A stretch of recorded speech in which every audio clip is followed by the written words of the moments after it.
Okay. Any more on page 1?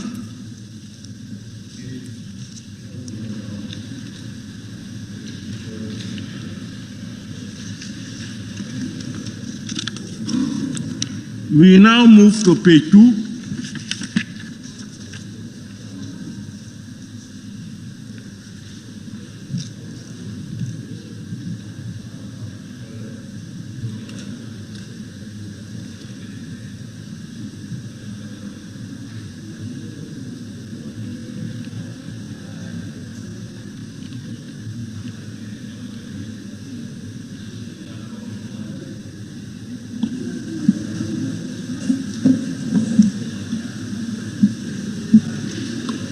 Honorable members, we now move to page 3.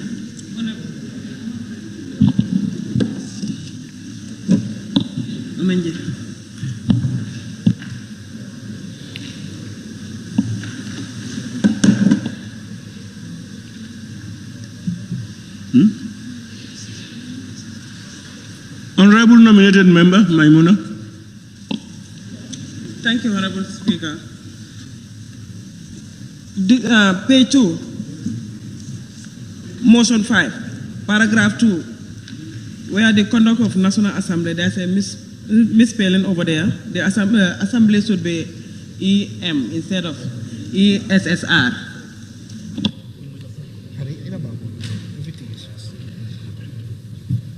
Thank you very much. Noted.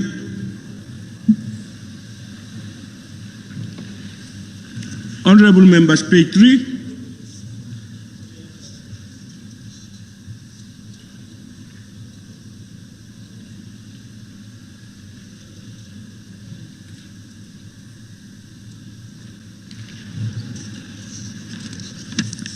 We now move to page 4, honorable members. Nyamina West, honorable member. Thank you. Where you have the following members was absent without permission. I think it should be the following members were absent without permission. Yeah. In fact, it's going to be, instead of members, it's only one member. So the following member. Yeah, we remove the S from members, huh? Yeah, you are right.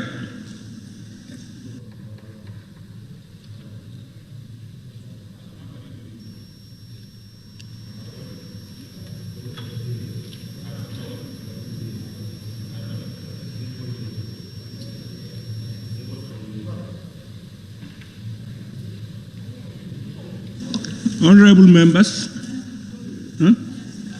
Gara Central. Yes, on the same page, page 4. Page 4. Yes. Yes. Item number 3, build. It should be pluralized, builds. Then you have order 65, first readings. Thank you.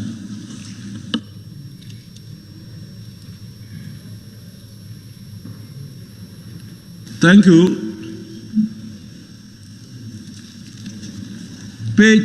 Honorable members, page 5 now.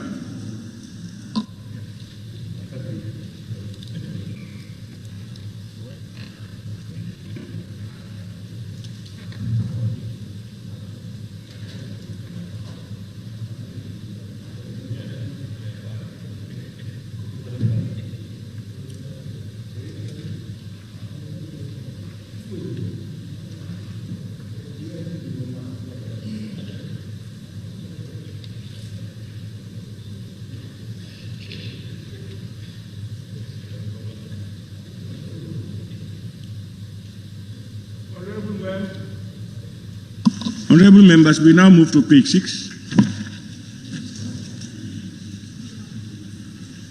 Honorable nominated member, Keva Long.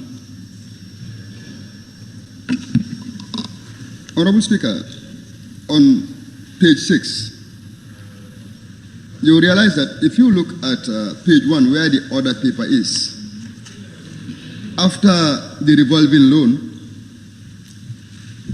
which is supposed to be 6, 7 should have been the first reading of the National Assembly Salaries and Pensions Bill. But if you look at page 6, it seems like everything about the National Assembly Salaries and Pensions Bill was expunged. And if you could recall very well, the Honorable Speaker did indicate that it should be subject to further discussions with the Finance Ministry.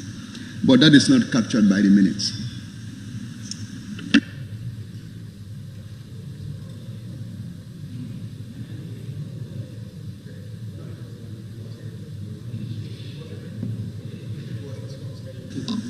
Thank you very much, Honorable Nominated Member Keba. I think the table office has noted it. They will take note and make the correction.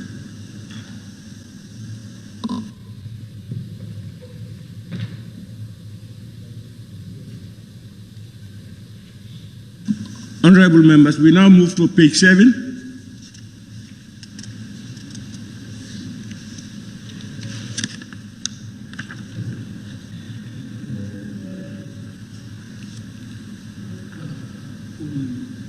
Honorable Member Olundum. Thank you, Honorable Speaker. I think it's an error. When motions are raised, they are always seconded. I don't know. And if they are seconded, they should be captured. On the motion without notice, Honorable Kamara from Nyanija moved a motion and it was seconded by somebody and it's not reflected in the report. I don't know if that was deliberate or not.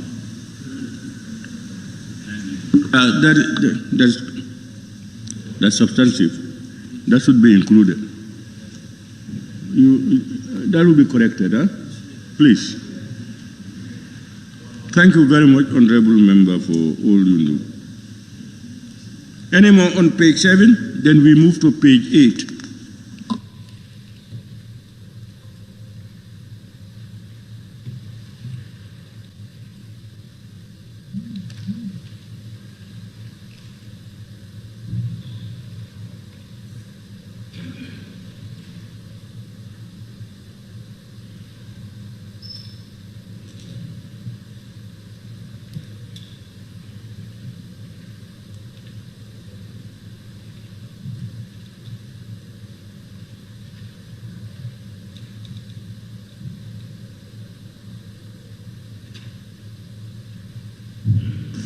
Honorable members, we now move to page 9.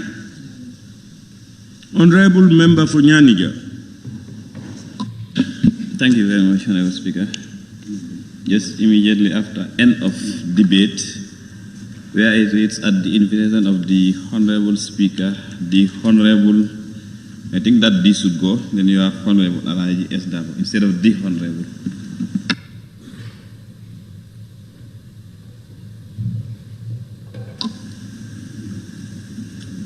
Thank you, Honorable Member for Nyanija. Any more on page 9?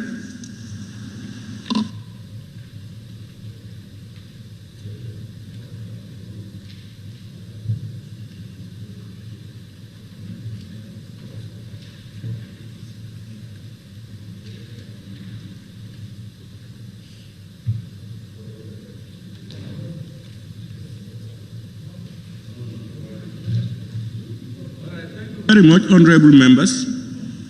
Honorable members, it has been moved and seconded. Honorable Speaker, before you make your ruling, please. Who is talking? Lower Salom. Lower Salom, yes? Yes, page 7, sorry for that. What?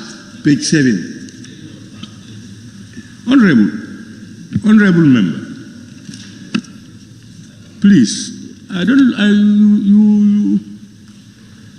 you wait until when we are moving and you call us back again. I gave people chance so that at the end of this thing, before we conclude, you can make reference to wherever we are going to, back. But after we concluded, no, that should be noted. You said page 7. Yes. Is it page 7? You said? Page 7, yes. Yes. Council put and agreed to the last, the motion was carried, the various time limit imposed in the agenda was approved. You know, we are you on page 7? The last one, the last sentence. The last sentence? Yes. The last sentence, yes. Go ahead, go ahead. The motion was carried and the various time limit imposed in the agenda was approved. You know, I have referenced a continuation of debate on the FGM, you said we allow until we reach there. That was your ruling. Yes.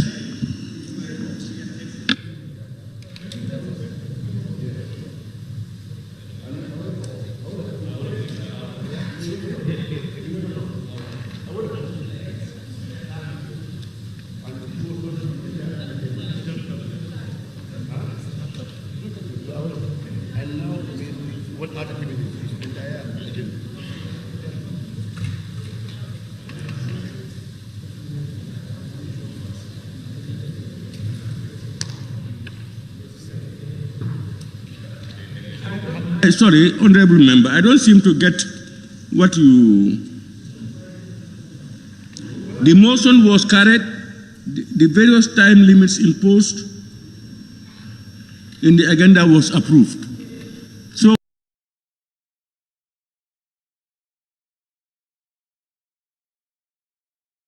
what is your problem?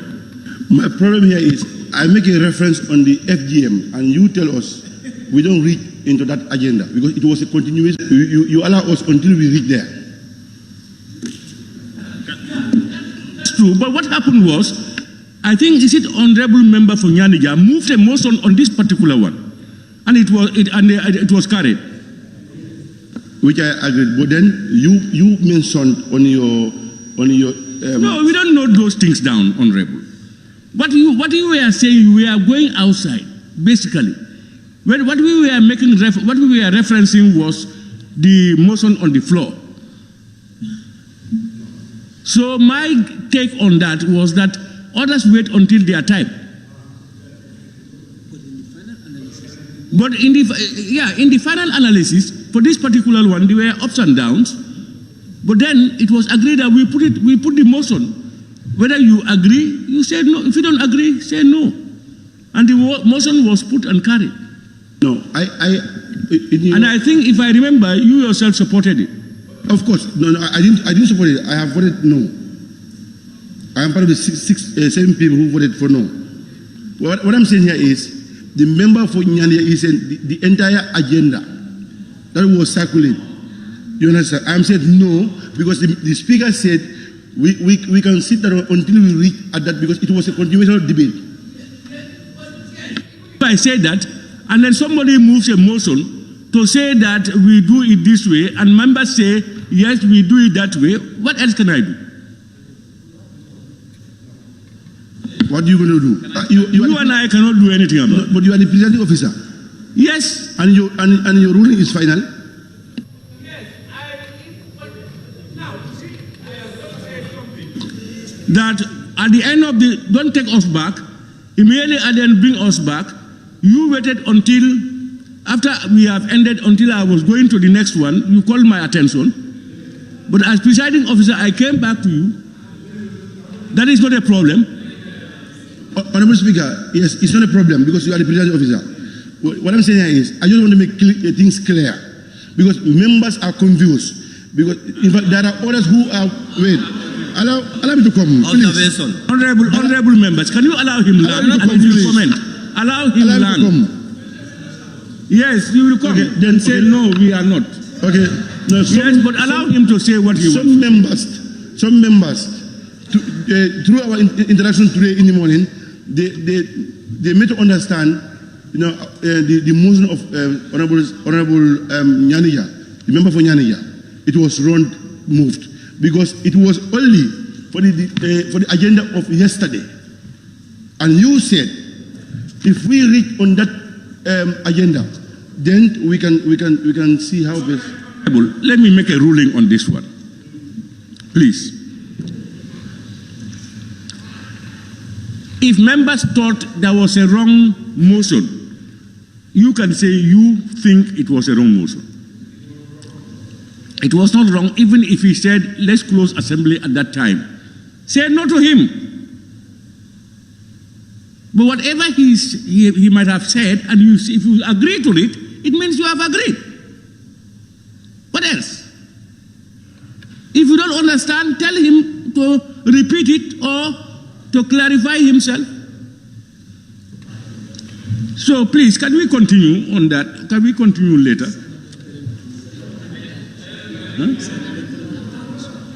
Honorable Member of Sani Mentran, what is it about? What is it about before you talk? Is it about the current debate?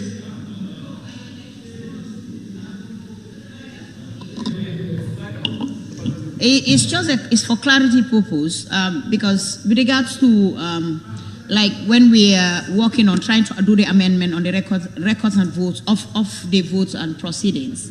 Like, for example, when we are on page 1 and somebody tried, when we are on point 2 already and somebody tried to come back to page 1, you know, I want to know the precedents that we would like to set, whether we are to finish and then come back to page 1 if the person has seen any amendment that we're supposed to do, or we are to continue. Because I heard you talking to Honorable Member of Lower Saloon that you're taking us back. So I want to know exactly, for clarity purpose, which one are we to take? Thank you. You probably were absent. I made a ruling on this several times. I have said it to members several times, that when we pass a page, don't take us back. Wait until we end, note it down. At the end of the, after completion of the record of the votes, you can raise your tag and we come back to that before we move to the next stage. But we sometimes go to page 5 and somebody will bring us to page 4 and page 3. We want to stop that. If you see something, note it down. At the end, take us there. That ruling has been made over and over and over.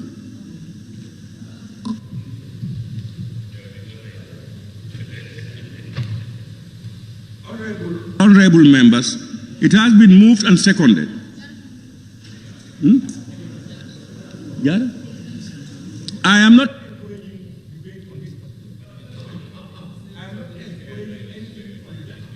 Yeah, Speaker, it is not a debate.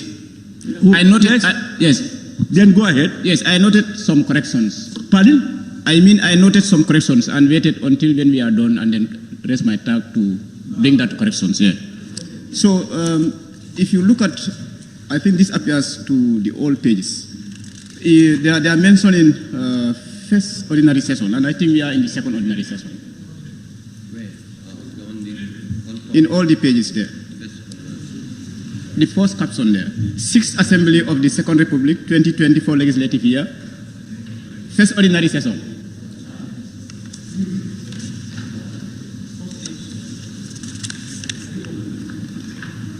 On top. You've seen it, Speaker? That's great. Yes, and then the last page, page 9. Page 9. End of debate. Yes, page 9. The second paragraph. With the permission of Honorable Speaker. The second line there, privilege should be in the plural form by adding S. Thank you.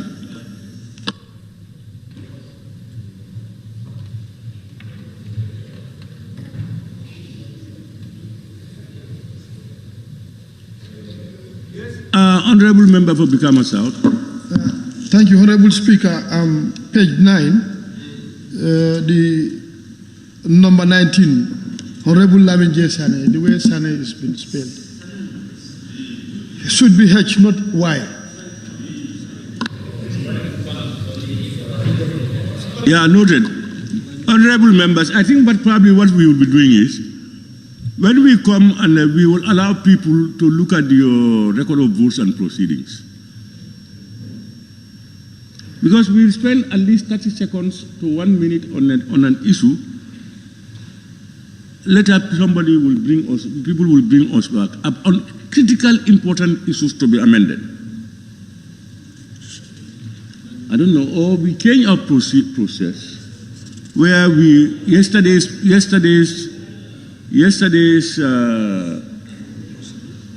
record of votes and proceedings will be issued to you today, and it will be looked at the next sitting so that you read through it. We will look at those modalities. Somebody else wanted to say something. Banjul North. Yes, thank you very much, Honorable Speaker. I just want to bring this to the notice of the table office. That is page 7. Motion without notice. The Honorable Member for Old Yundum have already mentioned it, but I just want to at least inform you that it was him, the honorable member, who seconded the motion for the table office to capture that. Yeah, honorable member for Old Yundum, deputy majority leader.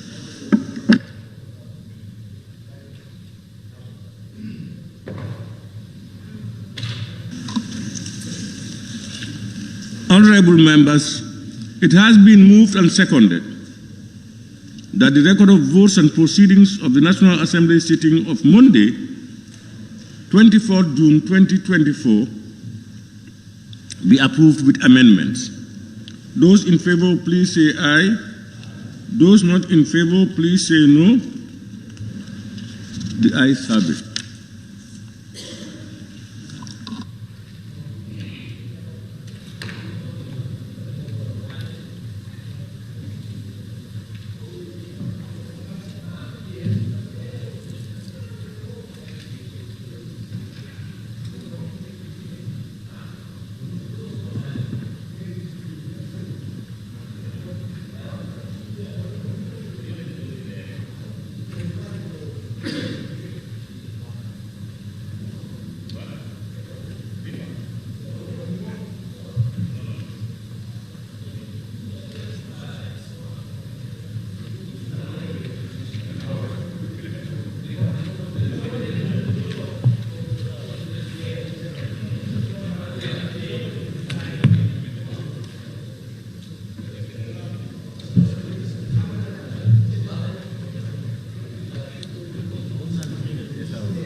Honorable Speaker.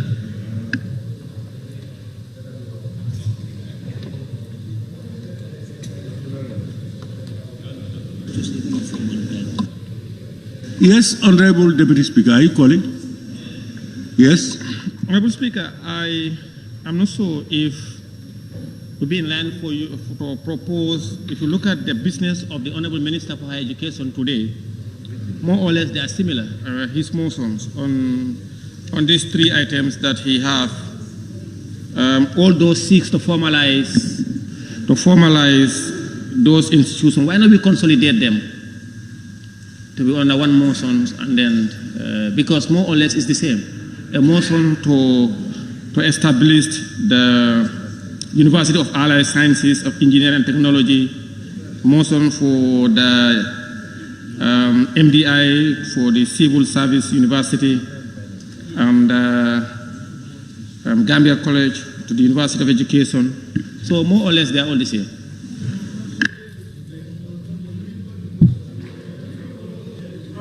Honorable Deputy Speaker, you are suggesting that we put the first three together in one motion? Yes. Yes, minority. Thank you very much. Yeah, I agree, but I think the Honorable Minister should present the report, the motion separately. However, the debate can be consolidated as one. Instead of after presenting the first one with debate, then the second one with debate, we allow him to present all the three. Then after we can debate all the three together. Yes. Minority is the same because, Honorable Speaker, yeah, because when he... I think you are almost speaking the same language. So, but are we in agreement, honorable members? We allow the honorable minister to table the three motions, and then after it, the debate ensues together. Huh? Okay. Yes, somebody, yes? No, I'm saying that what the Speaker said and the minority said, we can use that trend. Let him table them separately, then we just do debates once and for all. And at the end of the debate, we can take a vote on them, each of them separately. That is the only way we can do it, because he has to move the motion on each of them. Exactly.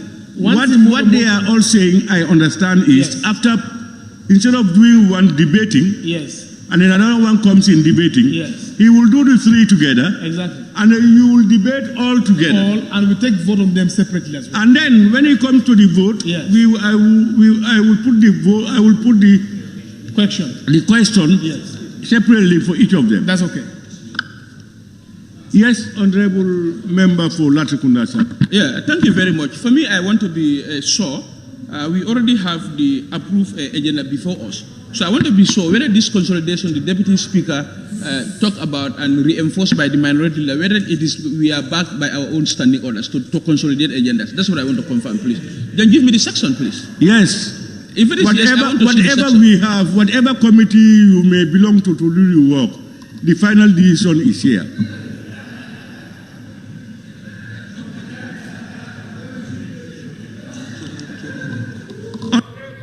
Honorable nominated member, Keba. Thank you, Honorable Speaker. Honorable Speaker, I concur with the proposal. My only question now will be, if you look at the three different motions, each is allocated 1 hour. So now with regards to the timing, how do we do the correlation? Honorable, come out with a suggestion. I would say 1 hour, 30 minutes. It doesn't necessarily mean that we should consolidate the 3 hours. You can do a summation, since it's been proven by Deputy Speaker. That you are proposing for 1 hour? 1 hour, 30 minutes. 1.5 hours. Yes. Honorable members, yes, honorable minority. You are seconding it? Yes, I second it.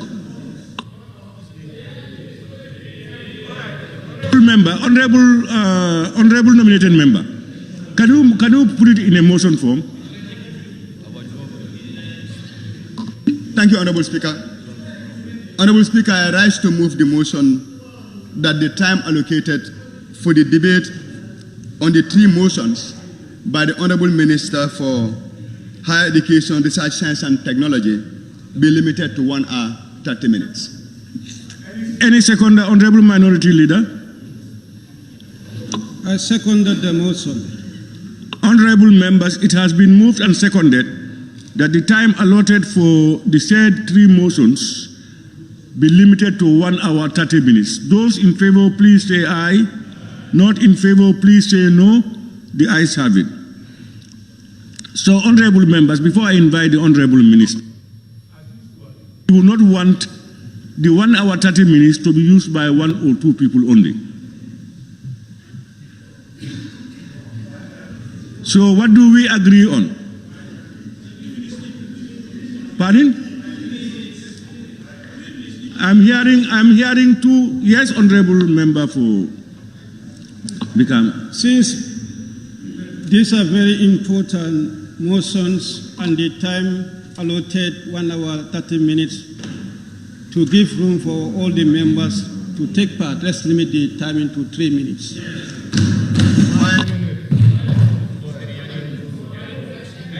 Any seconder? Kantora, majority leader. Thank you very much. I second this proposal for 3 minutes. Members, it has been moved and seconded that the time allocated for each member to contribute be 3 minutes. Those in favor, please say aye. Those not in favor, please say no. The ayes have it. Honorable members, we will now proceed. Clerk.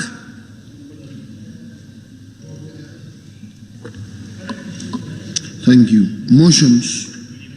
1. Be it resolved that this August Assembly do consider and approve the establishment of the University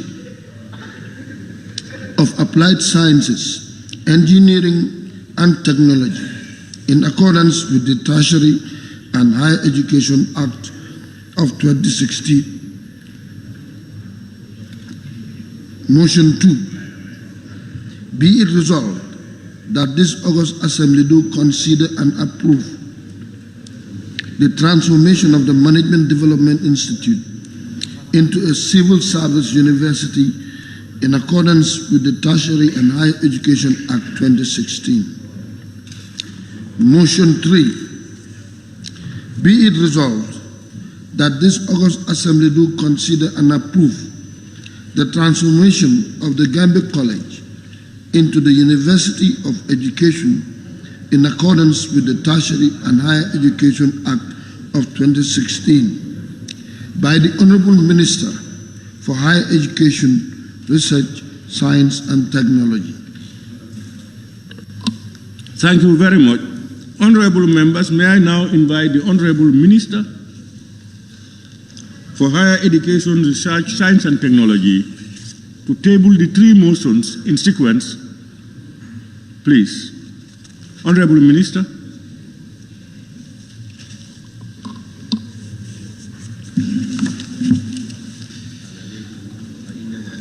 Honorable Speaker, I beg to move the motion for the establishment of the University of Applied Sciences, Engineering and Technology, USET. This motion is grounded in the provisions outlined in Section 3.1 in conjunction with Section 2, Interpretation of a Public University of the Tertiary and Higher Education Act 2016.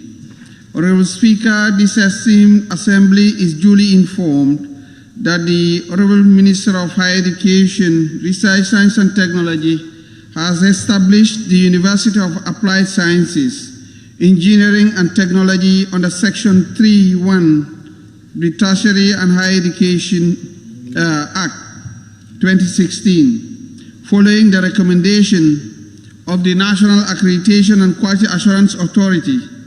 Thus, in accordance with the aforementioned sections, I beg to move for the approval of the establishment of the University of Applied Sciences, Engineering and Technology by this august body.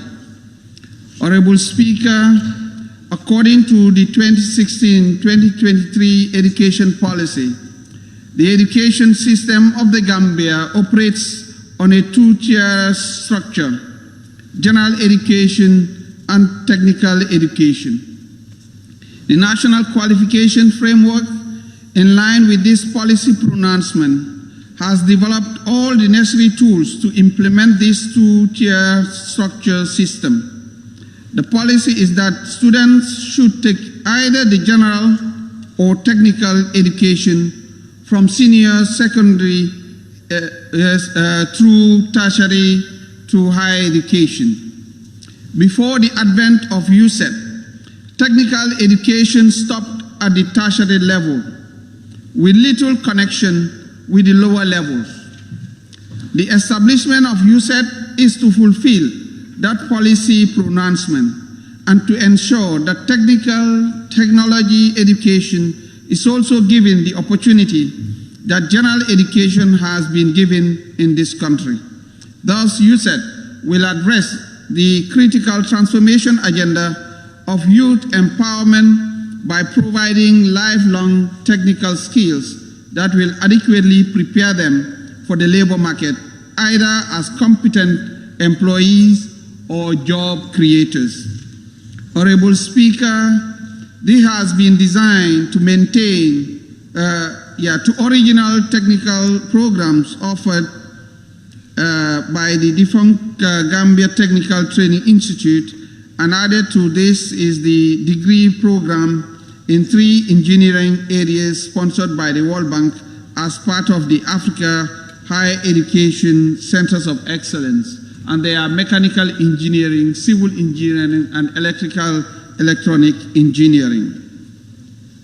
To be able to run engineering or technical programs for entrepreneurship, since the curriculum in use at this emerging center of excellence has entrepreneurship and innovation embedded, one of its kind in the global academic landscape.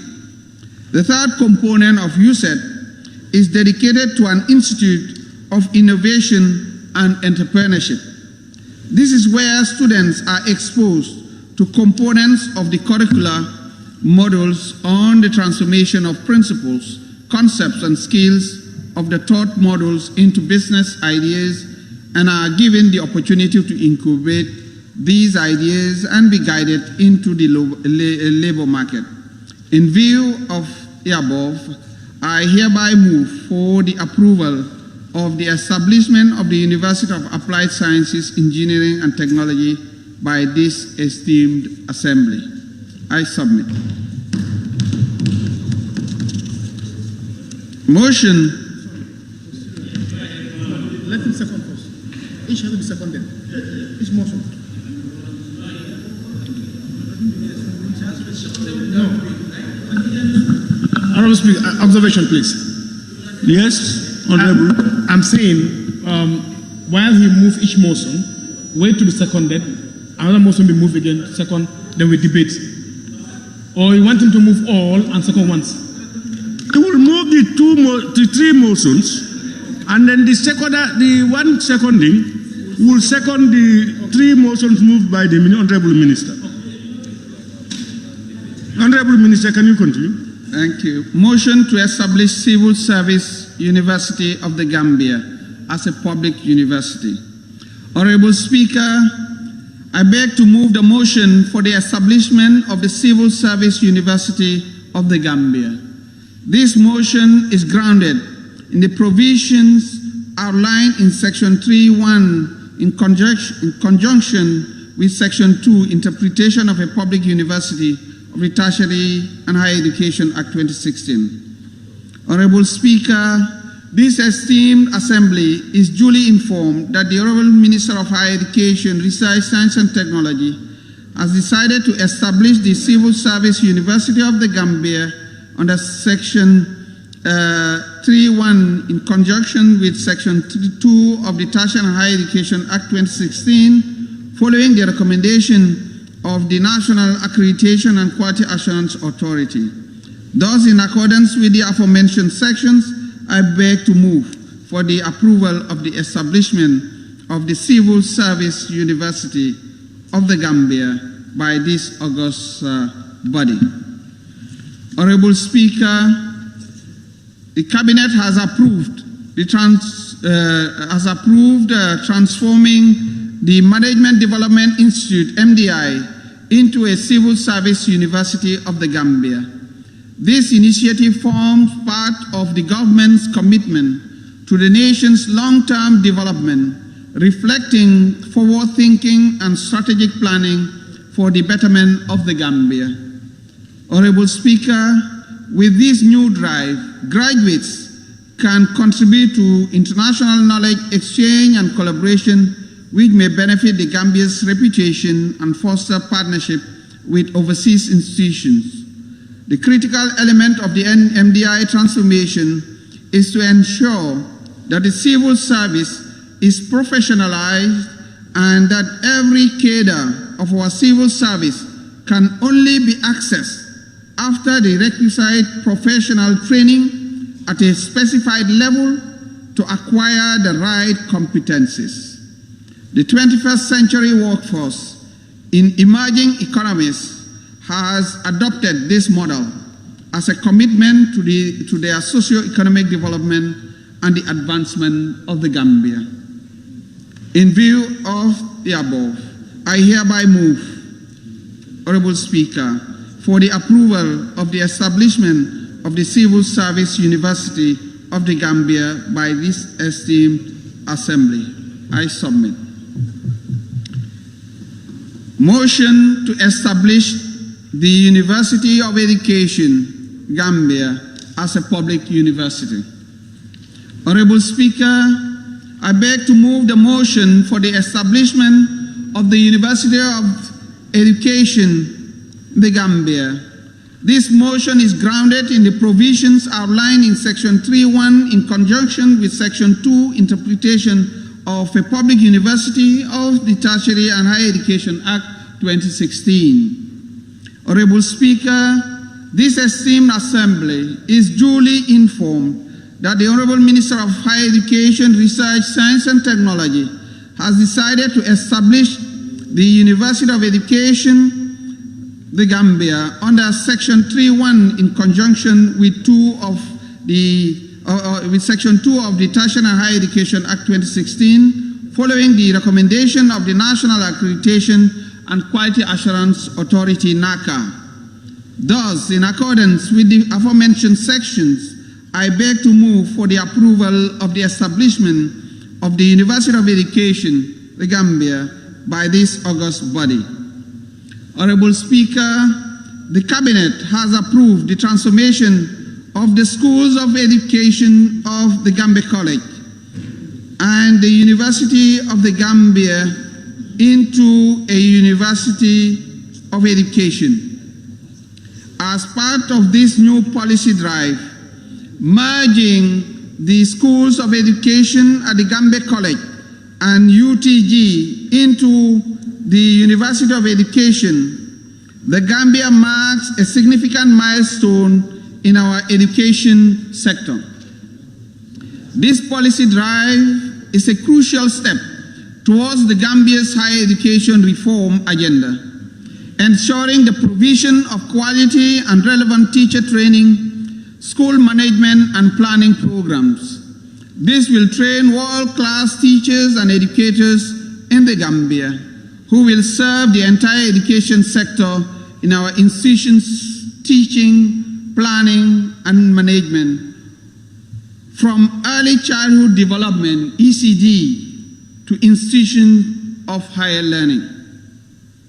Honorable Speaker, banking on critical provisions of the Tertiary and Higher Education Act 2016, the Gambia College, combined with the School of Education of the UTG, will now be mandated to deliver degree programs and change its name to University of Education, the Gambia. As part of the same plan, UTG School of Medicine and Allied Health Sciences will integrate the programs and resources under the Gambia College Schools of Nursing and Public Health. And UTG School of Agriculture and Environmental Sciences will integrate programs and resources at the School of Agriculture at the Gambia College.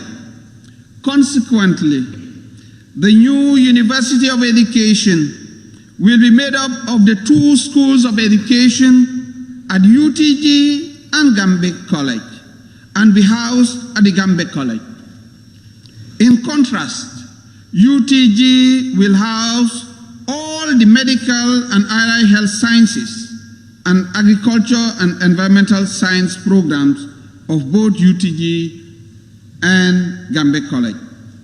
Honorable Speaker, this transformation drive will significantly expand access to tertiary and higher education in the Gambia and ensure the provision of competent teachers and education managers and planners with reduced cost implications.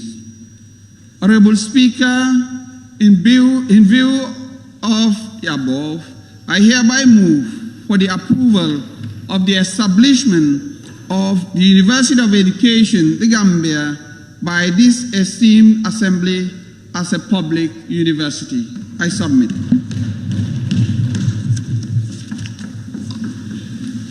Thank you, Honorable Minister. Honorable members, any seconder? Honorable Member for Old Yundum.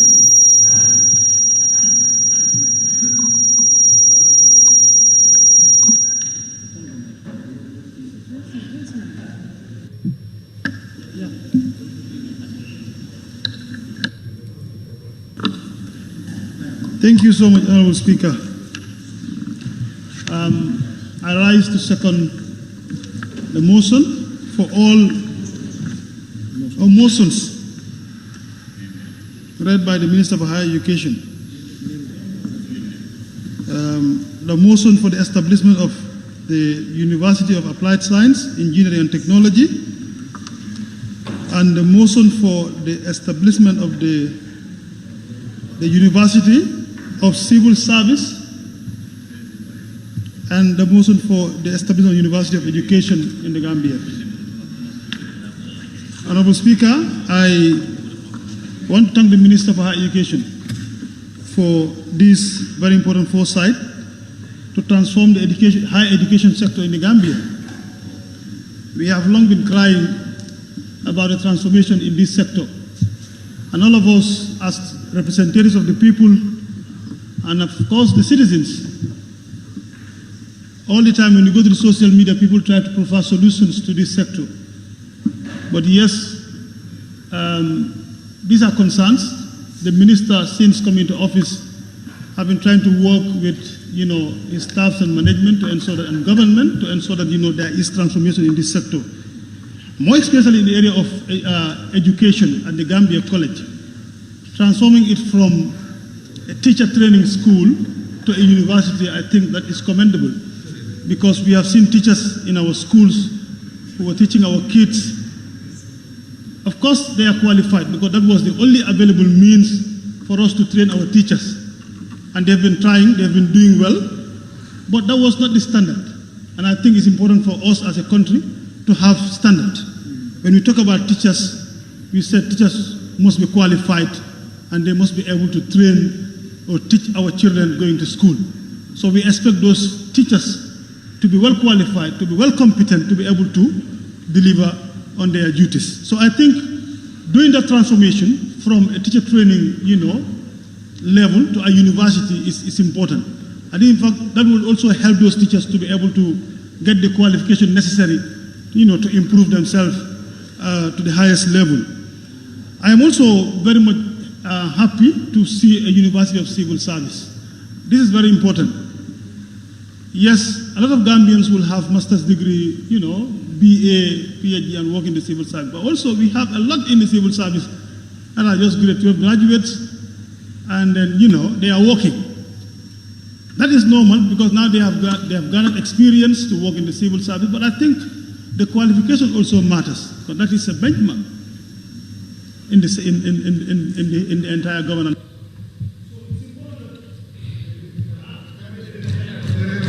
No, can you open it for the seconder of the motion? Allow him to continue. No. Then what I wanted to say, just in short, is to thank the minister that the civil service university is important. It's important that all the staffs in the civil service at least go through, the training to be able to get the qualification and work for the country. And that makes me to send a question to the minister. And I think he will respond to that when he is responding. That is to say, currently, we have a lot of people in the civil service who are working and have not gone through, probably, the training to get qualification, to have the degree, to be able to work in the civil service.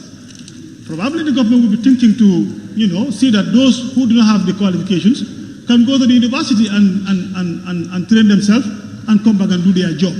Probably whether the minister will be able to tell us if government is thinking in that direction to ensure that nobody in the civil service stays in your work without having the required qualification to work for the public. Thank you, Honorable Speaker.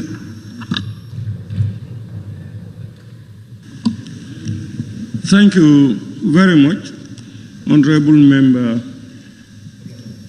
for Olyundum and Deputy Majority Leader.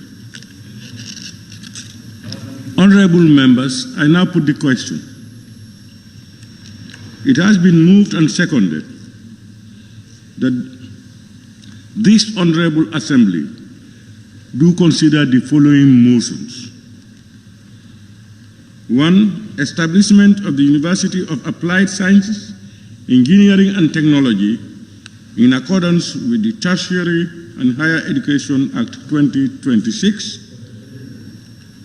2. Establishment of the University of Applied Sciences, Engineering and Technology in accordance with Tertiary and Higher Education Act 2016, thank you very much, and the transformation of the Management Development Institute into a civil service university in accordance with Tertiary and Higher Education Act 2016. Honorable member, those in favor, please say aye. Those not in favor, please say no. The ayes have it. Honorable members, any honorable member who may wish to take part in the debate may do so now.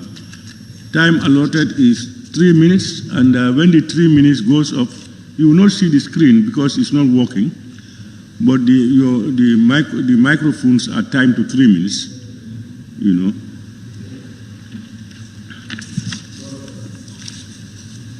I have a long list of members who want to partake. I will begin with Combo East.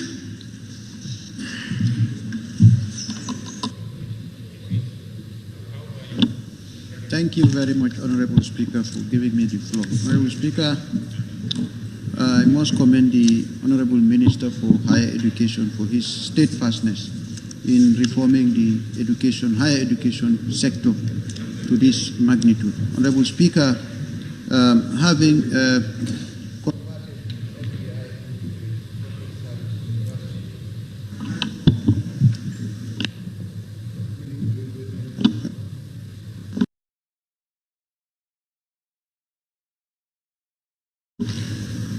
start by congratulating the Honorable Minister for Higher Education for his steadfastness and commitment in working hard to make sure that the higher education sector is being transformed. Honorable Speaker, turning this MDI into a public service university is a step in the right direction, because as the mover of the motion has just stated, the public service requires professional and well-trained staffs to make sure that the civil service is being managed and handled professionally. With this new development, I think the public service sectors will be efficiently manned and then be efficiently occupied. Secondly, Honorable Speaker, the tertiary education. In the tertiary education, where the engineering and the skill training that were used to be trainings where it always stopped at the tertiary level, where you are given diplomas to work. Normally, youths were already exposed to self-employment or to have middle-class jobs in their institutions.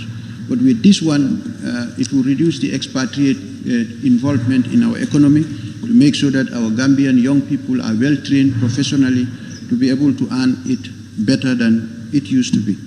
Honorable Speaker, on that note, I rest my case. Thank you. Thank you very much, Honorable Member for Combo East. I now invite the Honorable Member for Brikama South.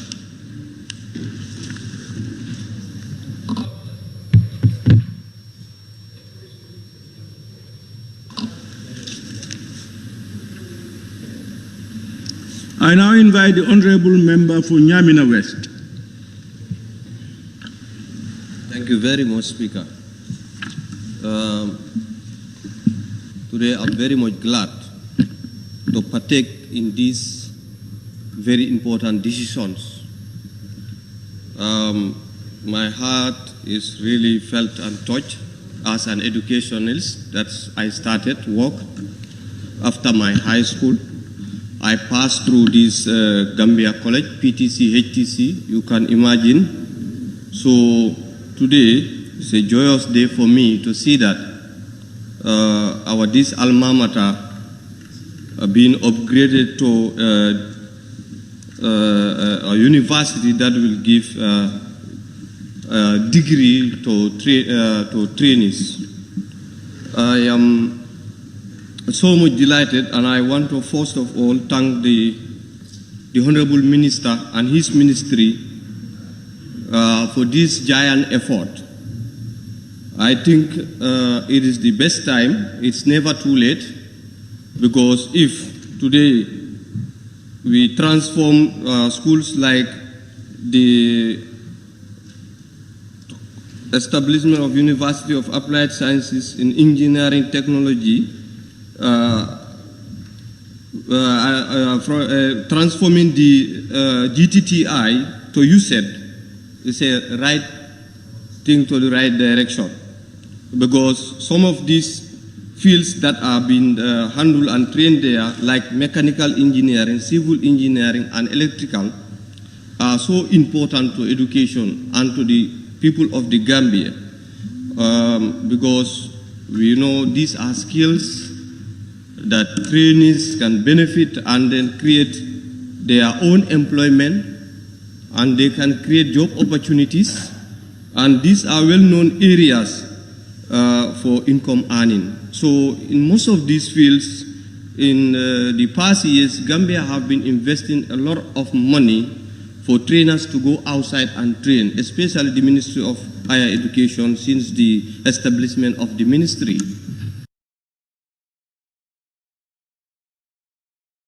And now these monies can be best utilized in other directions, since the minister himself said now there will be less cost on education, considering the transforming of these training centers to university. So this is a commendable effort for the ministry, and I commend that all other ministries emulate. I will thank the Honorable Minister, knowing him as an educationalist, and I knowing him as a hard-working Gambian, because when I was at the Gambia College and the University of the Gambia,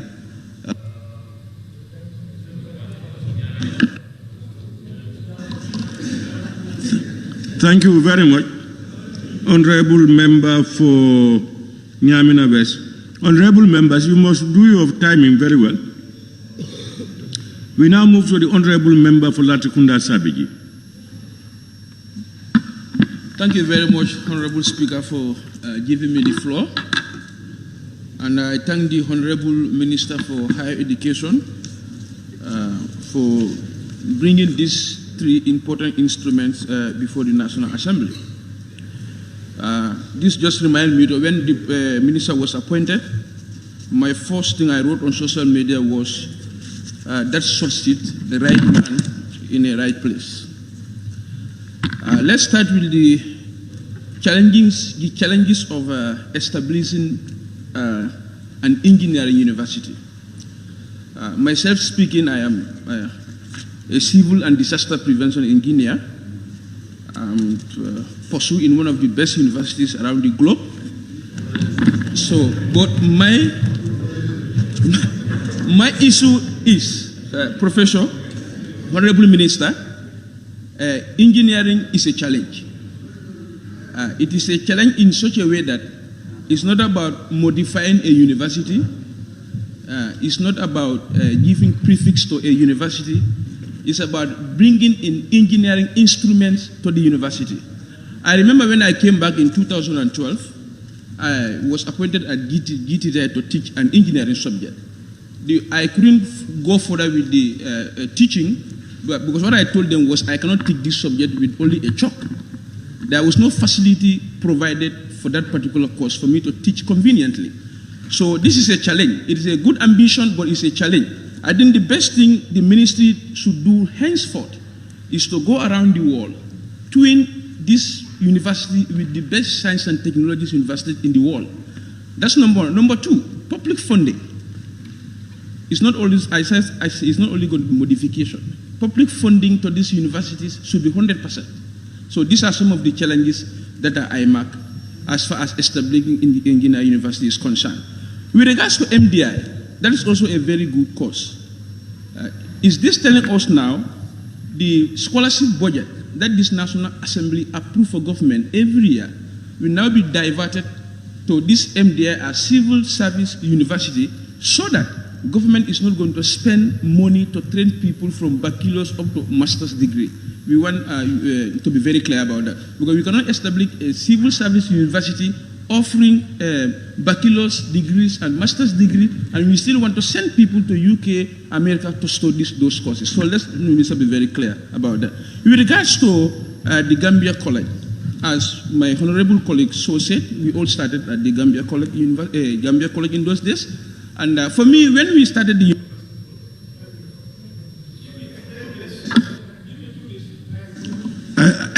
I'll just give you 1 minute.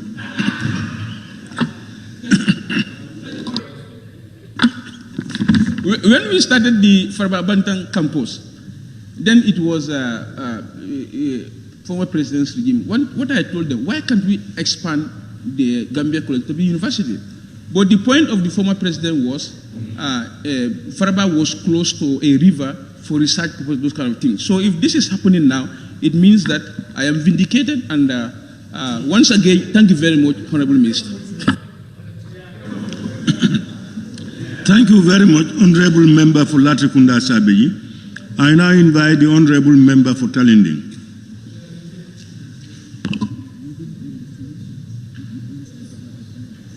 Thank you very much, Honorable Speaker.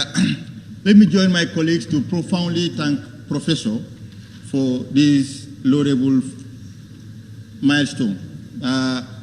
Somebody don't like to say long overdue, but it's indeed long overdue. As a development country, if we mean development, we cannot go without some of these institutions, especially applied science, engineering, and technology. You know, these are areas that, as a development country, we need expertise on. And sometimes, most of the times, we rely on foreign experts, which cost a lot of money to come and even do consultations, feasibility studies for some of the projects you need in your country.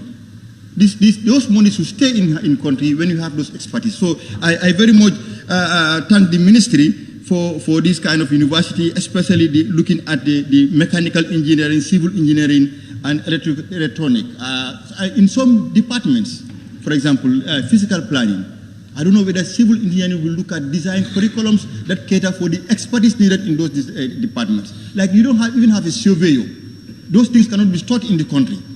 You don't have urban development, etc. All these things, I think this engineering university should look at the ministries and look at those capacity gaps, and we ensure that we provide those trainings in the country.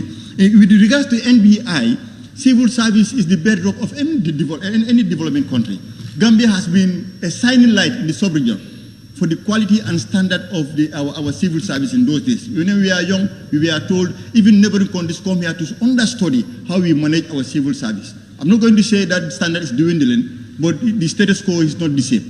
Now, it is important that we have a university that looks at civil service and ensure that there are standards and ensure that it provides all the skill sets that are needed to have a functional system. But also, it will ensure that there wouldn't be any sort of nepotism, ineptitude, and all those sort of negativeness in the civil service. So I think we have to commend this initiative, and only hope that the initiative will be accompanied by the effort needed from the side of the government to ensure that they stand and serve purpose. University, turning education is the bedrock of any society. We all pass through the college, and you have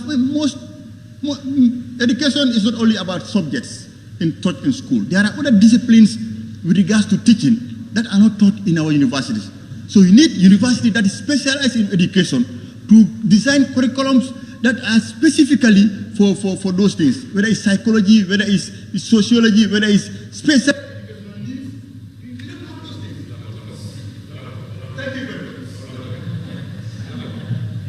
No, I don't want to say continue no problem. Thank you, Speaker. I can give you 1 more minute to round up. Just rounding up to say that we need the education, a school of education university to provide those skill sets so that the educational sector can be boosted to the high heights, because no society can progress without education.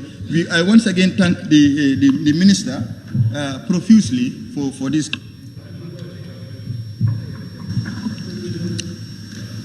Thank you very much, Honorable Member for Talending. I now invite the Honorable Member for Sami. Thank you very much, Honorable Speaker, for giving me the floor. Thank you very much, Honorable Minister, for your force.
side who are going to impart good knowledge to the student, so that they can do what is expected of them. Honorable Speaker, with regard to the civil service, this for MDI, it's also good. It's going to bring quality to various sectors. When they are trained very well, they will be able to do what to do in those areas. So I think the whole honorable members in this House must support these three motions. So thank you very much for giving me the floor. Thank you very much, Honorable Member for Sami. I now invite the Honorable Member for Fonyi Bintang. Thank you, Honorable Speaker. I sincerely want to thank the Honorable Minister of Higher Education. As it is, when other ministers are fired, we celebrate. But when others are fired, we don't celebrate. These kind of ministers are good for the society, for transformation, and for development. You are taking the footsteps of the former president, His Excellency Professor Dr. Alhaji Aide Jammeh. As a ministry, you must have the conviction and you must have the belief that we can do it and we will be able to do it. Firstly, when President Jammeh came up with the university, many people doubted it. Will they be able to sustain the university? Will they be able to feed the university? But today we are proud of our UTG. Indeed, we are proud of it, no doubt, that he has the belief in himself, and the same applies to the Minister of Higher Education. The Minister of Higher Education has the belief and the conviction in himself that we can do it and we will do it. And with that minister, no doubt that the National Assembly will be there to support you. Even against our wish, we will support you. And this journey that you are taking to improve the education sector, you are not alone in it. And we are there with you. We are not anti-government, but we are anti-corruption. We are anti-nepotism. And we are anti-tribalism and other related things. For us, for the Minister of Higher Education, the transformation that you are calling for the University of Education, especially at the Gambia College, this was something that the teachers have been yearning for a very long time. And finally, you have come up with it. It makes no sense for you to do PTC and HTC and spend 4 years in the University of the Gambia again. Doing HTC, as categorically stipulated, should be half degree. And then when you go and complete your 2 years, then you have your full degree, like the School of Agriculture in the University of the Gambia are doing. And teachers upgrading themselves should be encouraged by all the senior education officers and the ministry, likewise the permanent secretary. Teachers should constantly upgrade themselves. For we cannot achieve anything in the absence of education. And the education that we must have must be proper education. The University of Applied Science is also a welcoming news, because in the absence of applied science, we cannot develop. Before we send our people outside the Gambia, give them a lot of money for scholarship, why can't they stay here? We spend little on many people. But if they have to go outside, we have to pay for their air ticket, accommodation, and so on and so forth. But if they are here, they can have many things within us, and many people also will benefit.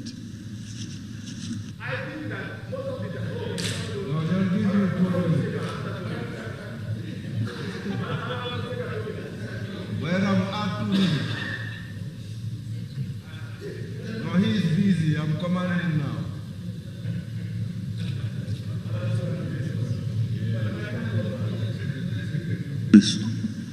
Thank you very much, Honorable Member for Fonyi Bintang, Karanai.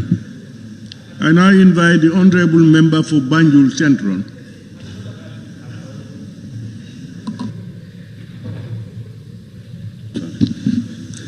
Thank you, Honorable Speaker. I would first of all join my colleagues in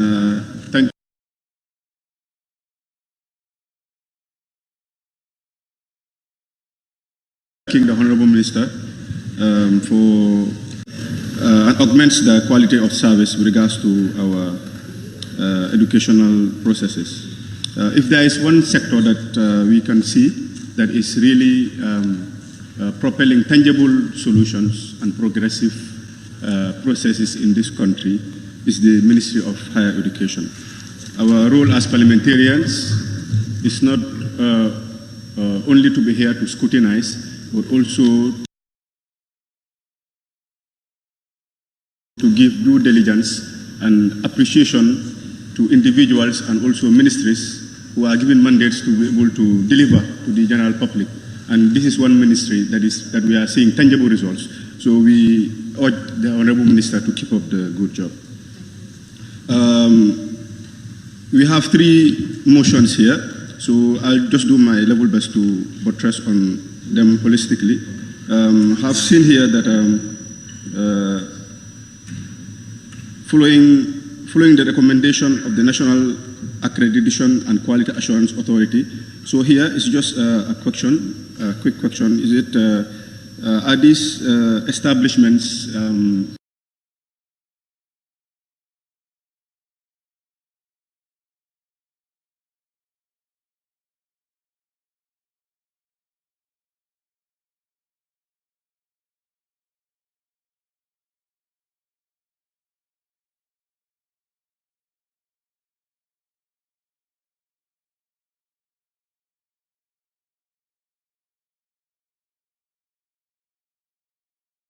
brought forward based on somehow quality does lack in certain areas, and bringing in these initiatives quite augments this process.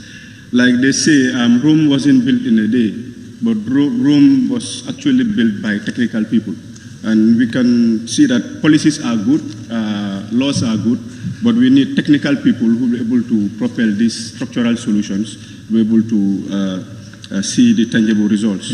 When it comes to the entrepreneurship and innovation, it's quite timely as well, Honorable Speaker, because here in the Gambia, based on our educational system, we are not really taught to think for ourselves. And part of entrepreneurship is to be able to think for yourself, to bring in ideas as to how you can create certain initiatives for yourself that will benefit the general masses. So these initiatives are quite timely as well.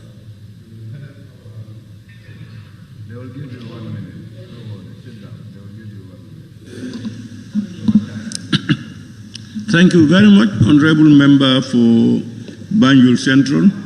I now invite the Honorable Member for Bakau. Thank you very much, Honorable Speaker. Honorable Minister, I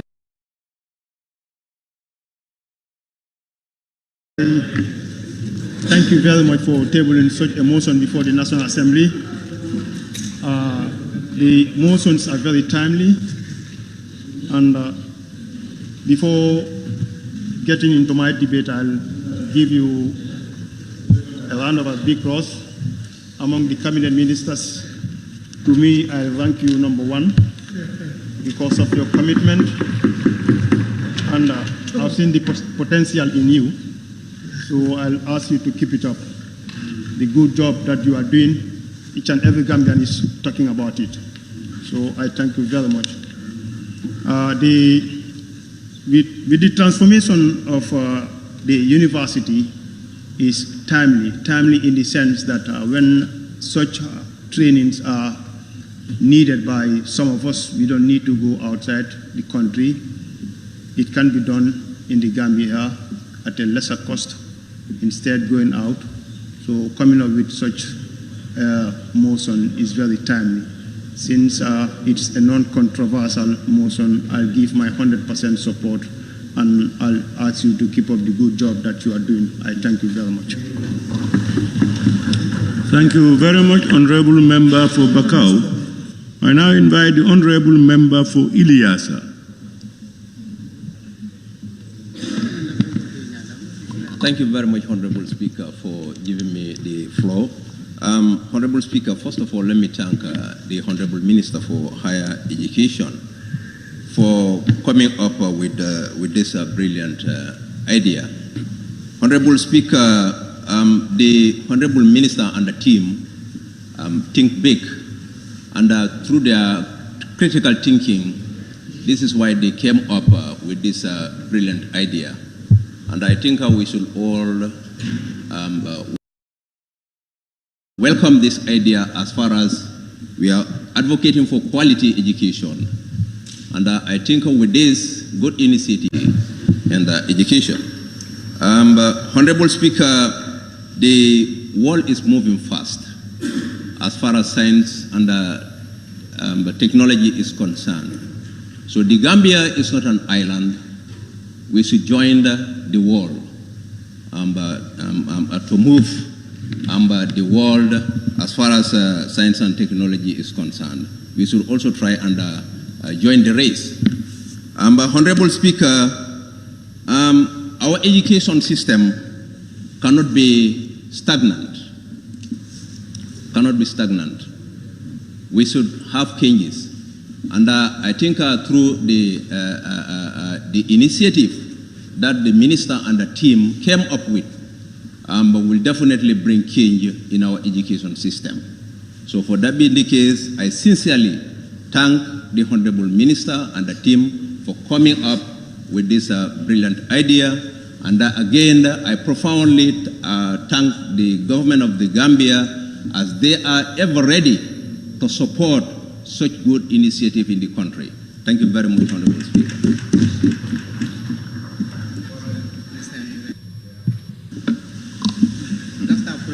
Thank you very much, Honorable Member for Ilyasa. And I invite the Honorable Member for Fonyi Bondali.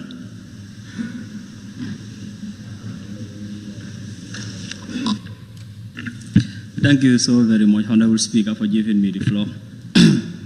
I would also like to join my colleagues to thank the Honorable Minister for coming up with this great initiative. Honorable Speaker, Gambia College being our first education institution in the Gambia, I think it is high time for it to be transformed to this level. Looking at it, the people it creates, like the teachers, if those people will be provided with higher education or training, I think it will do greatly in our education system. So I will also give my blessing to these 3 bills. Thank you. Thank you very much, Honorable Member for Fonyi Bondali. And I invite the Honorable Member for Nyanija.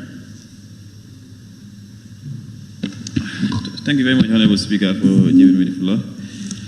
Just to also join my colleagues, and of course, in thanking the Honorable Minister for the foresight, and of course, all those behind this laudable initiative. Because any progressive or anybody who've passed through these institutions, you will know that this transformation is definitely a step in the right direction. Many of us passed through these institutions, be it the Gambia College or the Management Development Institute or the former GTTI, and we all know how they were doing. Upon completing there, again, you go to the University of the Gambia.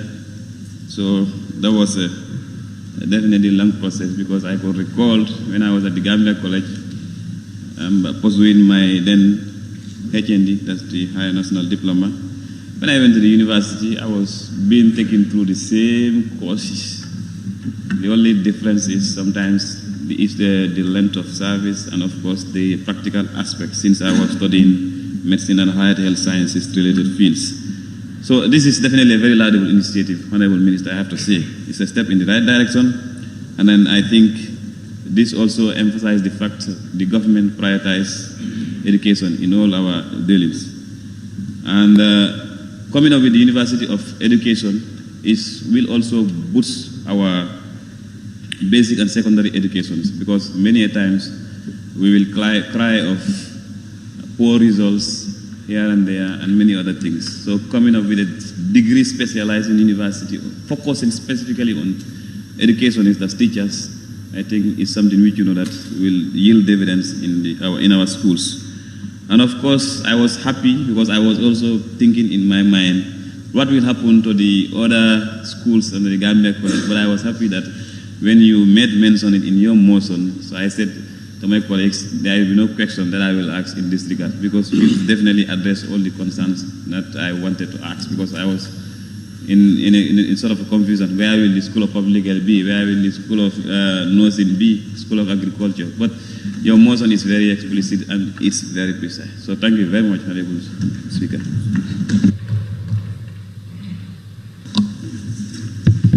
Thank you very much, Honorable Member for Nyanija. I now invite the Honorable Member for Lower Salon. Thank you, Honorable Speaker, for giving me the floor. And again, I must thank the Minister and the entire Parliament, the both sides of the Parliament. Honorable Minister, you need to move on. This is the most critical Parliament, and you are the only Minister who has no problem. Members are thanking you because of your good job. Move on. And you are among the best ministers so far. There's no critics on these issues, all these motions that was laid in the Parliament, because each of its members need progressive educations, and you are there to transform the education system. Then we thank you very much, Honorable Minister. Before going further, Honorable Speaker, you see, Parliament, we need to help the Minister. We are all thanking the Minister on his good job, making policies. But in these policies, it has to accompany with funds. And Parliament here, we make this budget. If budget comes, we support the Minister at his institution. So on that note, Honorable, before I sit down, I must thank the member for Latrikunda, but forgetting the sponsor of the former government that give you that degree. Thank you very much. Honorable Speaker. No, I have. Thank you. Thank you very much, Honorable Member for Lower Salon. I now invite Honorable members, please. I now invite the Honorable Member for Sani Mentre. Thank you very much, Honorable Speaker. Honorable Speaker, I will join my colleagues to thank the Honorable Minister for this laudable initiative.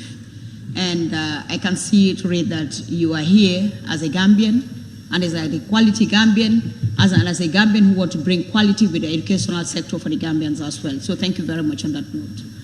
Honorable Speaker, yes, we are talking of the transformation of the educational sector, more especially the medical engineering, civil engineering, and of course the electrical engineering. This is very, very important. And of course the entrepreneurship as well. In some countries, when you look at the entrepreneurs, especially the women entrepreneurs, some of them, or most of them, these are the richest people in some countries. And bringing empowerment to those people, I think it is a very, very laudable initiative. And we'll have our support, of course, Honorable Minister, at least to see how best we can also empower this sector. And also on that note, Honorable Speaker, I will have a few questions with regards to this transformation of the educational sector. First will be the how or what will we put in plan as a country, like for example when this when this transformation of educational sector has been brought in the Gambia, like empowering them, especially the civil service, bringing more quality or to acquire more educational quality for themselves. How are we doing as a country to maintain these people with regards to the quality education that we're having in this country? Because it's also important when our people have acquired quality education for themselves, especially the engineering sector, most of the time, some of them will travel overseas, at least to work, to have better or to gain more money. How are we doing as a country to maintain these people? It's very, very important. And also in connection to Honorable Member for All Unions question with regards to people who are currently working with the civil service, how will they be doing, or how will the ministry be doing, at least to send these people to these particular universities to acquire more knowledge?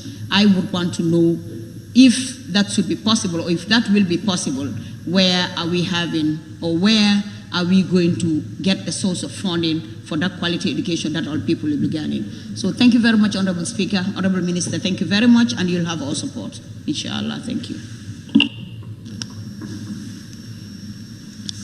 Thank you very much, Honorable Member, for standing mentoring. I now invite the Honorable nominated member, Keba Lamfufana.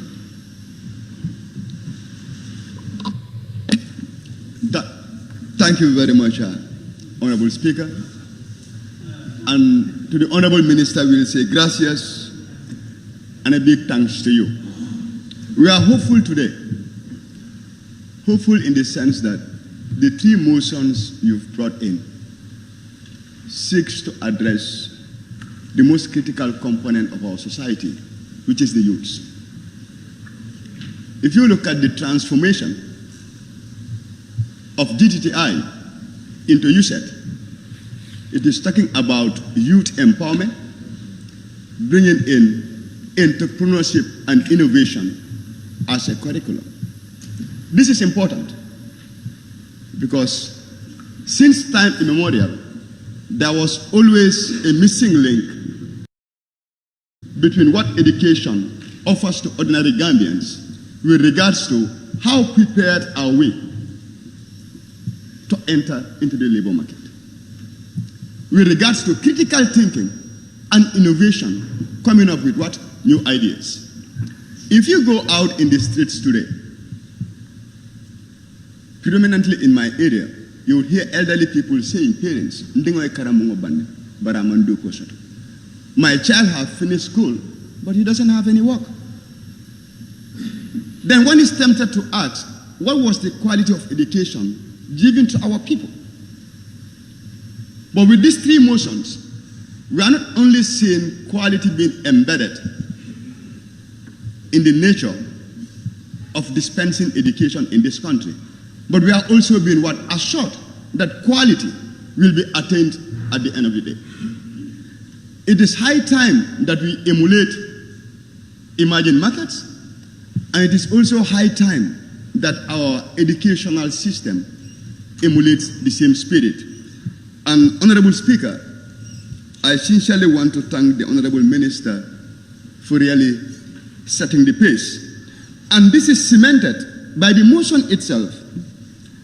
I seek to be guided by the motion, and I will refer you to page 2, the first paragraph, the last sentence, where it states that USET will address the critical transformation agenda of youth empowerment by providing lifelong technical skills that will adequately prepare them for the labor market, either as component employees or job creators. And we all know in the Gambia, the education system prepares all of us to be employees.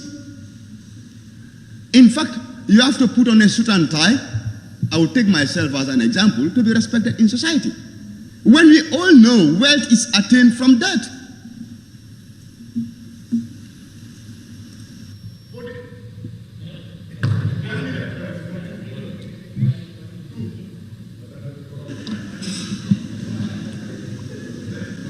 Honorable, yes, you want a minute? From that. But this is not something that we embraced. Why? Because our educational system does not give us the opportunity to believe in those principles. So to conclude, Honorable Speaker, I will urge all honorable members to give the required blessings to these three motions tabled before us. Thank you. Thank you very much, Honorable Nominated Member Keba Lamfufana. I now invite the Honorable Nominated Member, Honorable Fatu K. Jawara. Thank you very much, Honorable Speaker, for giving me the floor. I must also join my colleague to commend the Honorable Minister for this laudable initiative. Honorable Speaker, to begin with, the former Vice President who once served as the Minister of Higher Education, Research, Science and Technology once tabled this bill, but due to some technicalities, he had to withdraw it. But today it was brought back in this parliament by the Honorable Minister, who tried to bring a policy that will cover different generations.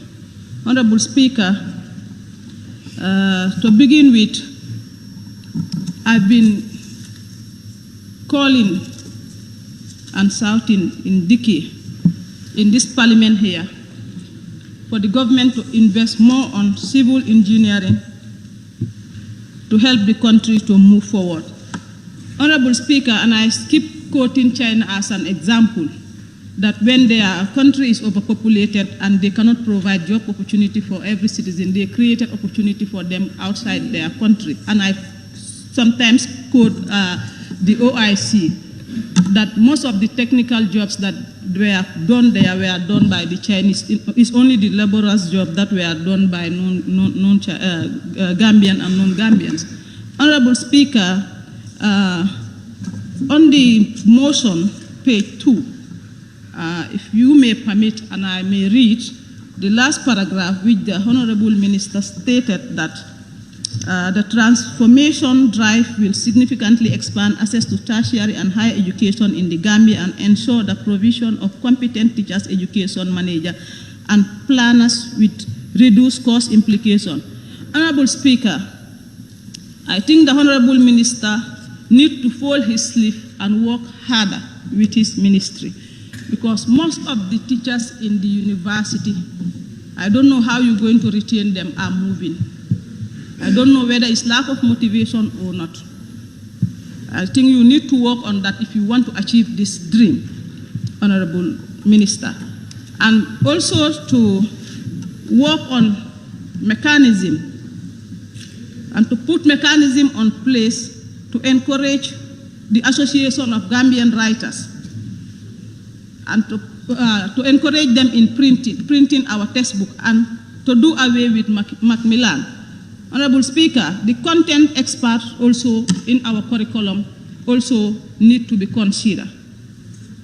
Honorable Speaker, on the civil service university, I think that one also is very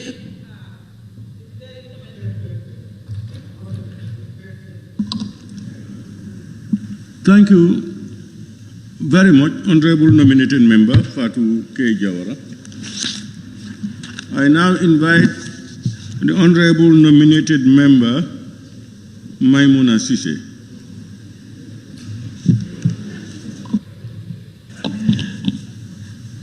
Thank you, Honorable Speaker, for giving the floor to the triplets of the nominees for the first time.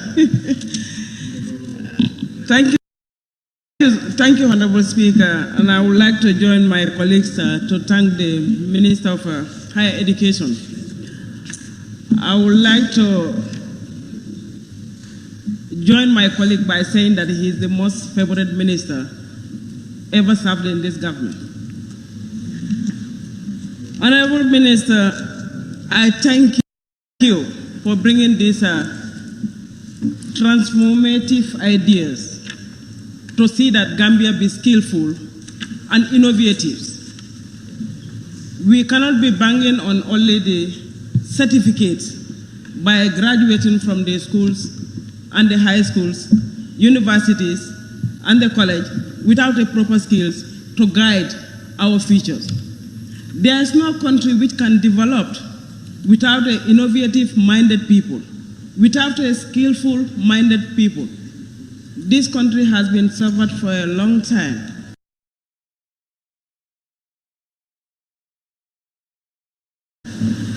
Every master's holders or degree holders must guide and help to develop this nation is laudable and commendable. Most of the areas has been touched by my honorable colleagues here, so we don't have anything much to add to this. Just all to add our little voice to see that these three motions being adopted and the implementation to be very swift and very now, we're going to call it. Honorable Speaker, we know that an education populace is always a dignified world. We are here to see that this government or this country to be where we think that the world are moving. Gambia is not an island, and we all have to see this Gambia as our own making. There is no Chinese who is going to come to Gambia to develop this country, unless we learn ideas from them. But the manpower, the will, the political will should come from us. So on that note, Honorable Speaker, I beg to submit.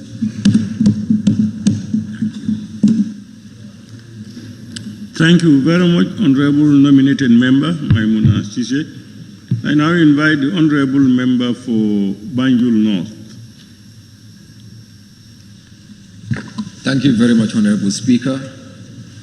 Honorable Speaker, I will want to seize this opportunity to join my colleagues to commend the Minister and his ministry, and also to inform this humble assembly that his ministry is one of the most progressive ministry one have ever seen as far as the history of Gambia is concerned.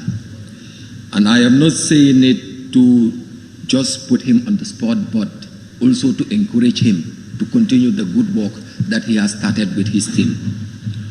Looking at the three motion is a clear manifestation that the minister and his ministry is willing to communicate to the Gambia to inform them that the education system cannot be stagnant, which is indeed very important. Because one of the main things that after going through these important motions, I come to realize that this particular minister and his ministry is here to address one of the key elements of harnessing demographic dividend, which is indeed very important, understanding that one of the key tools of demographic dividend is education, but also quality education. And where are we going now? We have seen organizations like Women in STEM, Women in Science, Technology, Engineering, and Maths. They're doing extremely well. And I think this is the way forward of enhancing such an organization. Because if we have qualified Gambians that understand the issue of engineering, I think we are in the right direction to make sure that Gambia will have a proper sustainable plan or sustainability plan in terms of making sure that in any development that we want to do can be done in this country and by us, the Gambian people. So in that regards, Honorable Speaker, I will also again want to join my honorable colleagues to encourage them and also to urge them to support these three important motions that is brought forward to us and understand that this is one of the sustainability plans that we can put in place to have a better Gambia. Thank you very much. Thank you very much, Honorable Member for Banjul North. I now invite the Honorable Member for Brikama North. Thank you very much, Honorable Speaker. No nation can develop without developing your education, and you do so without investing on higher education. To develop the higher education, the Honorable Minister lamented on the two cases, the general education and the technical education. It could be recalled, initially we are more focused on the general education. Now, that is what has to change to develop the higher education to the level that we want and that can realize the meaningful development to this nation, and that is the technical and scientific education. And it is in my belief that it is in this vein that these two motions actually are trying to address. Earlier on, it could be recalled in the First Republic, there were technical education in secondary schools. Some schools were called technical and secondary schools, but that gradually dies. I can see the revive in the sense that TVET education is coming in, even though it is not within the secondary education, but after the secondary education, the TVET institutions are created. Now, people believe TVET education are meant for dropouts. If they are trained, they need an avenue where they can get the higher education. And that is what these motions are trying to address, in particularly the one about you said. After that TVET education or your secondary education, you need to have your degree in those areas. To have engineers to come and do the constructions in our country, it is possible because we don't have the engineering education in our country. I think this will address that. The more constructions that we are doing are all handled by the engineers from outside. We want our home-trained engineers who can do that. Civil service, a government cannot deliver with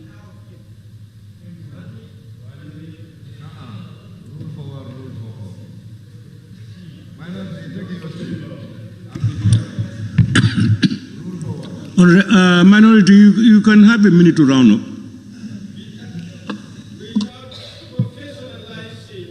Your civil service. And actually, this is what is coming to address education, the Gambia College, to have the integration of the School of Education with that of the School of Education in the university. I want to be very clear. The remaining role of the Gambia College, the diploma and higher diploma in all the schools, education, nursery, and agriculture. Thank you. Thank you very much, Honorable Member for Brikama North and Minority Leader. I now invite the Honorable Member for Joshua.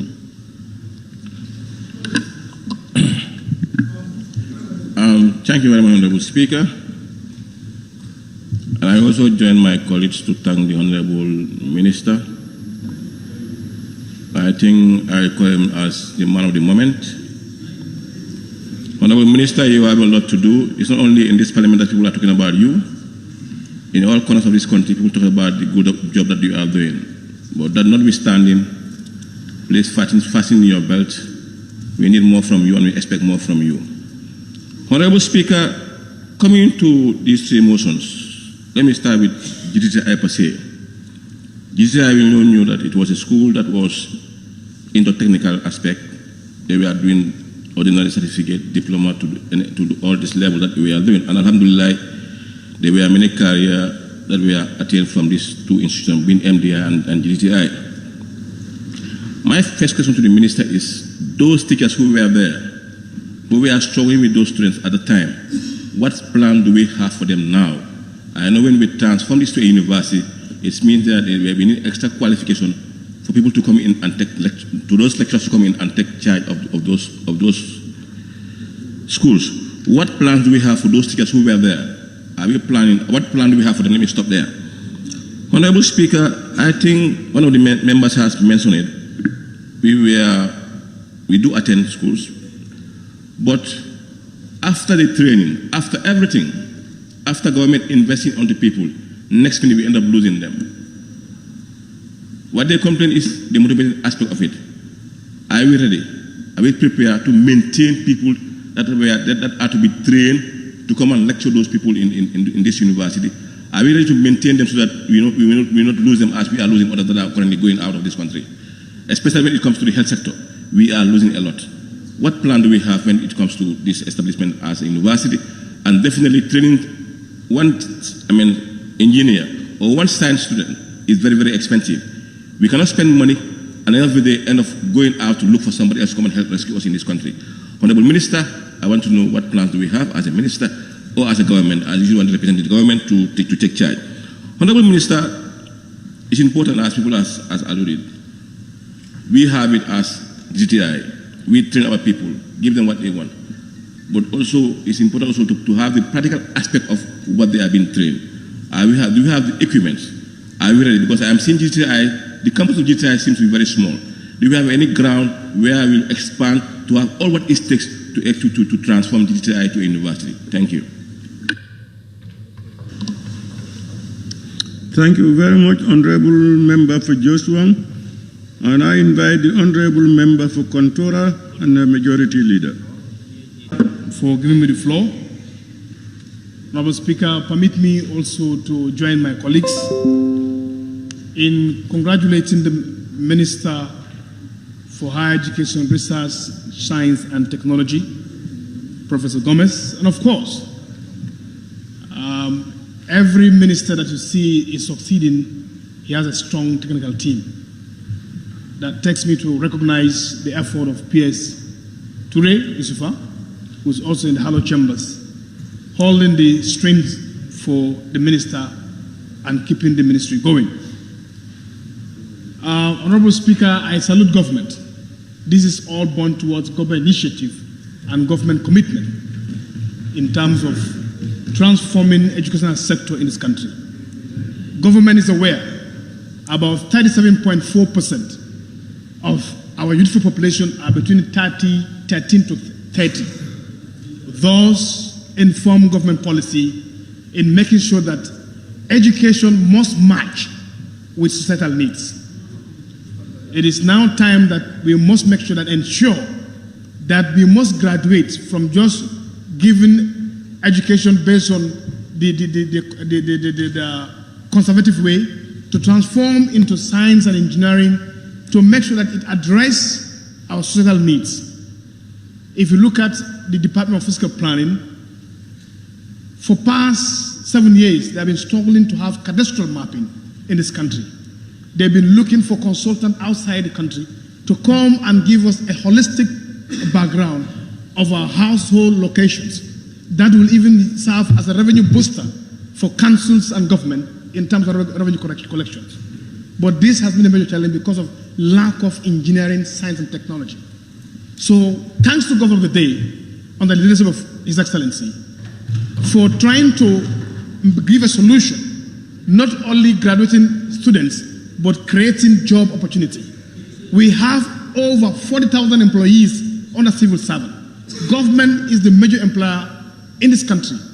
And that is why, on the dynamic leadership of the president, he's now trying to make sure that once you're educated, you are readily available for a job market in the society.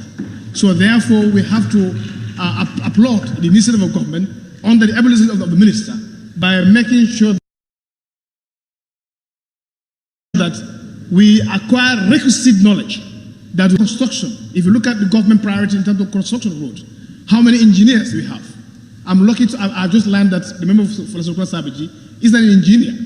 But how many of them do we have in this country? So,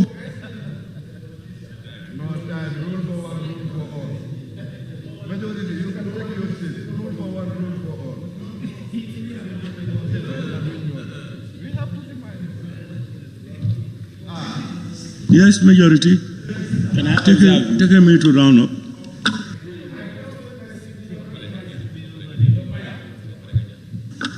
I can't take my seat without recognizing your predecessor, His Excellency former President Badra Diouf.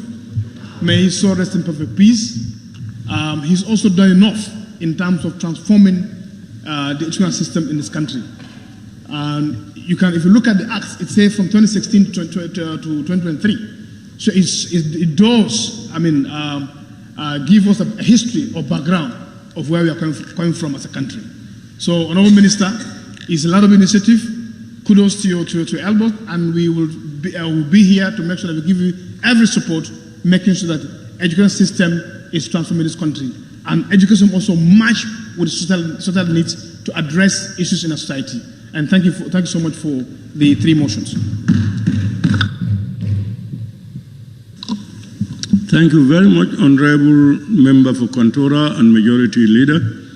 I now invite the Honorable Member for Jara West.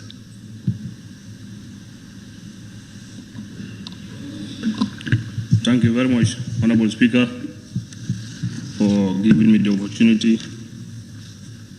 And also, let me use this opportunity to thank the Honorable Minister with your colleagues at the cabinet level, because I have seen that all these three motions have passed through your cabinet and approval was done for you to come to Parliament for consideration and approval. Honorable Speaker, I will begin with the University of Applied Science, Engineering and Technology in accordance with the Tertiary and Higher Education Act. Honorable Speaker, we all know that in any developed nation, this is why they are developed. It is because of engineering and technology. The world is moving today. We have gone to China and we were told how China, where they come from and where they are today. You can tell it is because of engineering and technology. That is where they are where they are today. I know you have thought in that way, but we need quality lecturers, good lecturers. If we have few of them, let's sacrifice and bring more of them to educate our people to be good engineers and good on technology, because it will help us. With few years of sacrifice, we will reach where we want to reach. We have to invest so as to have a quality education. We have to invest to have quality education. And then engineering, we have talked about, some members have talked about it. We have seen a lot of our budget going outside the country because we have very few engineers, very, very few of them. So we need to have many of them for us to sustain them and develop our country. Honorable Speaker, then I'll move to the second motion, that is the transformation of the Management Development Institute into a civil service university. This is very important. A civil service with better qualification will able to move the government where we want to.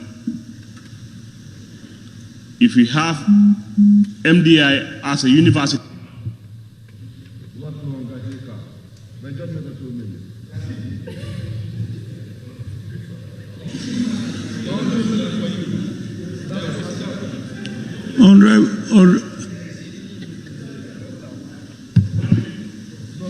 Honorable Member for Jara West. Yes, you can have a minute.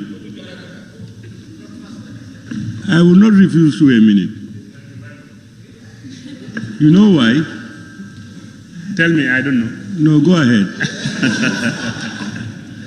Thank you, Honorable Speaker. Thank you very much. Because we are Jarankas. We are the leaders of the Nyominkas. Thank you very much. As I was saying, when we have a better civil service, we'll have a better government to move.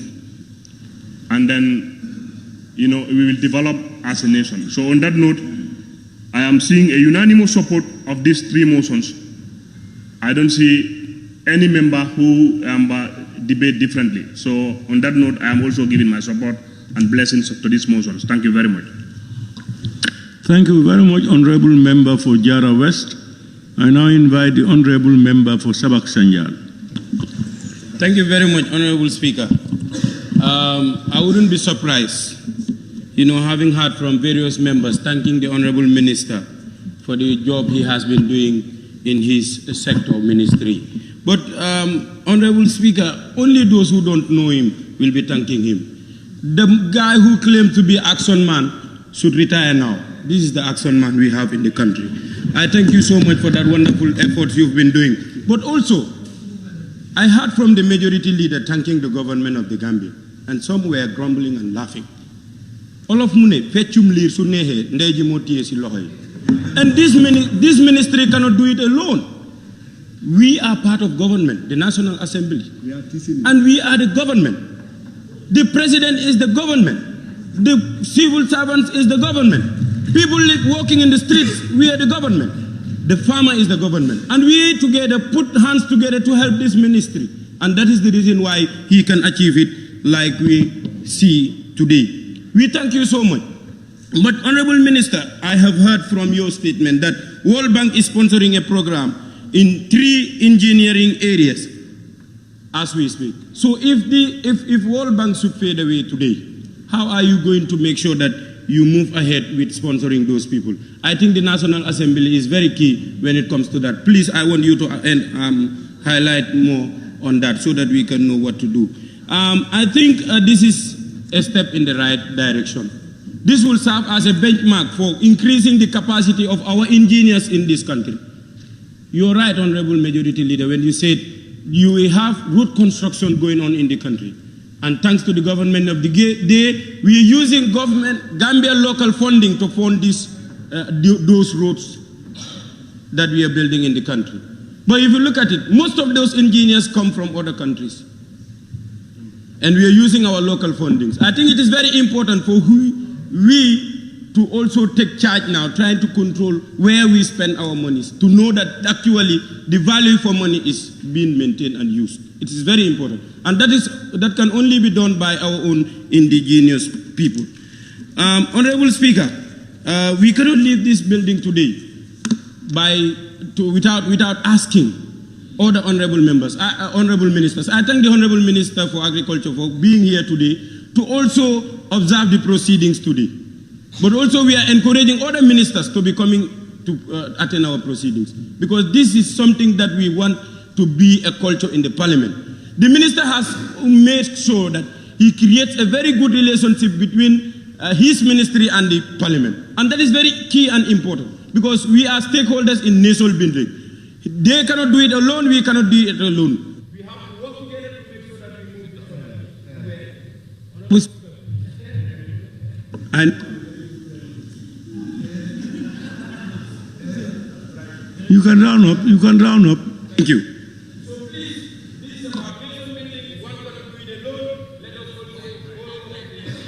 This is about nation building. One cannot do it alone. We have to work together, and so that, you know, wherever we want to take this country, we can take it there, to that level. I once again thank the government of the day for putting people in the right places, like the Honorable Minister for Higher Education. Thank you, Honorable Speaker. Honorable members, we are getting out of time. I had planned that I was going to give at least every member,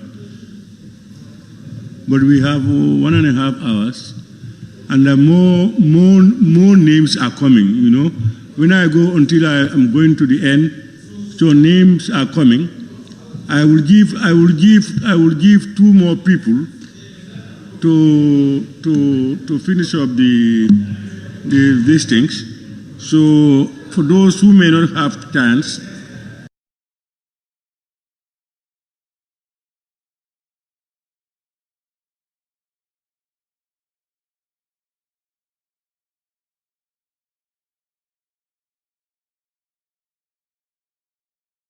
next time you either raise your tag earlier. Honorable Speaker and his team for formulating these policies, and also thank the cabinet ministers for supporting him on these bills to approve it for him to table it at the parliament here.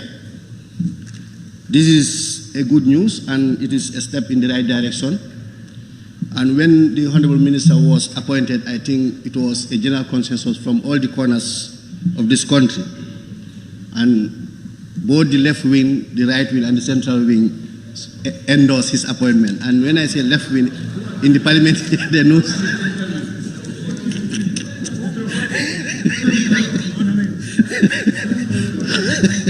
So they know why I said left wing and right wing. So they all really recommended your appointment. Honorable Speaker, these tools, looking at them, they have addressed almost 3 key areas. 1, that is the opportunity. 2, time limit. 3, the cost effective. When I mean opportunity, it has given every member or citizen of this country the opportunity to educate yourself to the highest level you can. And also, it's giving you the opportunity also at least to access the premises or the centers. Before, it was a problem for you to access. If you don't come from a good background or within the government, you don't have the opportunity to educate yourself. So you're still as stagnant at one level. The time limit, it also reflects, that is looking at the time it takes you to acquire a degree.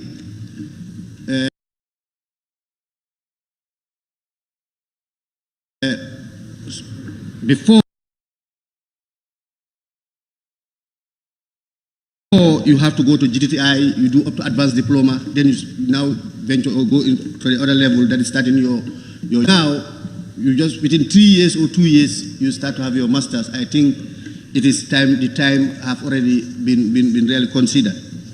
The third one is the cost effective, because looking at when the government or institutions or even families to sponsor their members to go and educate themselves to get a degree, a cost of one student outside can educate almost 5 or 6 members within the country. And I think with these tools or these instruments have really addressed that area. And I think Gambians now will make good use of these institutions, and we educate ourselves so that at least the Gambia we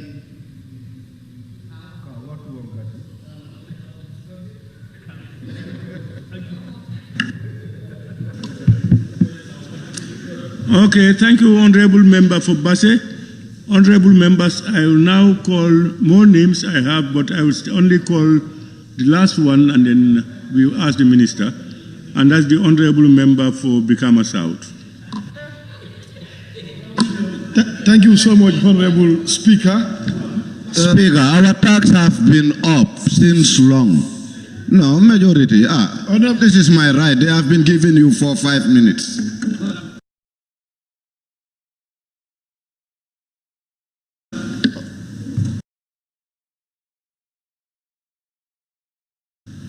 Thank you, Honorable Speaker, Mayor, Ministry, and the government. Transforming GTTI Gambia College and MDI into universities, I think this is a very important one that I don't think anybody in this parliament will go against these things. But, Honorable Minister, are you aware of that the three most biggest attractors of our cake when it comes to budget, your ministry is part of it. The educational, the higher education, that's agriculture and health. They constitute the chunk of our budget. And coming out with this initiative will really help, especially when it comes to sponsoring students outside the country. Now that is going to be internally utilized. And I believe at a very reasonable rate that will educate more people in the country. But I know I have this fervent belief your next line of thinking will be also transforming RDI into a university, which I believe it will help a lot in valuers or cadastral mapping. That is very, very important when it comes to this issue. We have a lot of land-related issues, especially when it comes to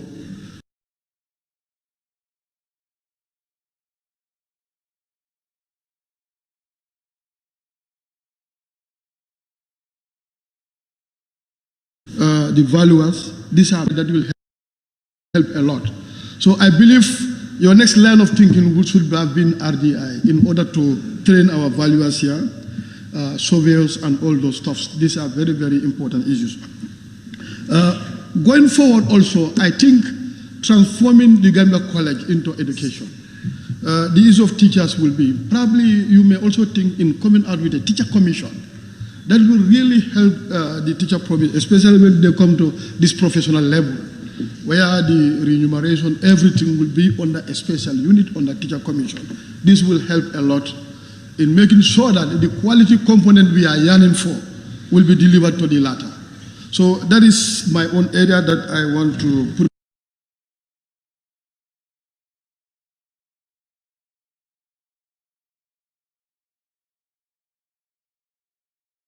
across. And lastly,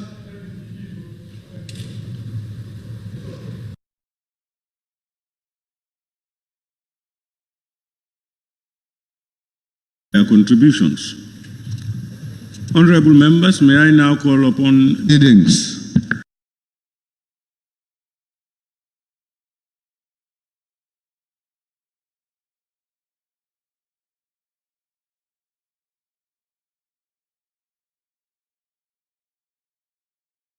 You observe the proceedings? You cannot observe the proceedings. Because we have members who are able to contribute. And it's not really a fair treatment to others. We are here as representatives, and as such, if we raise our tax, we should be given that privilege. Honorable member for Janjambure, I wish you go back and read your standing orders. When, with the time limit, the speaker, the presiding officer has the right to give you extra minute or not. So don't just make allegations of fair play and all these things. It's not allegation, Speaker. It's not only you who have not contributed. There are others, Fonyi, Jarol, there are others who have not contributed. Speaker, that is their problem. That is not my problem. They represent Fonyi, represent Janjambure. Please, take your seat. Honorable members, may I now call upon the mover of the motion, the Honorable Minister for Higher Education, Research, Science and Technology, to respond to issues raised and to wind up the debate.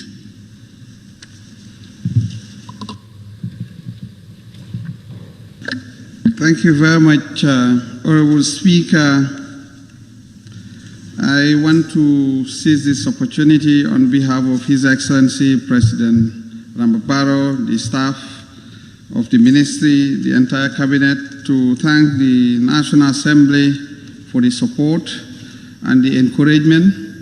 I think this is a signal given to the ministry to go and work harder.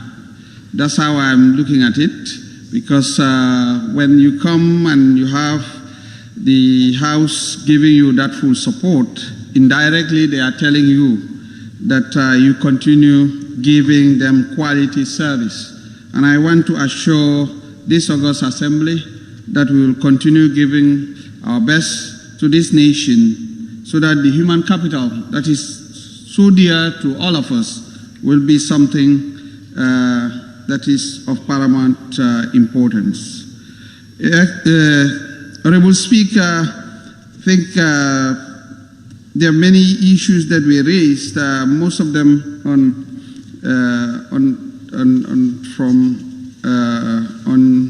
the skills set needed in this country. But before I go further, just to clarify regarding the funding, I think it was a mistake. This ministry is not, that is, MOHAS is not among the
the biggest.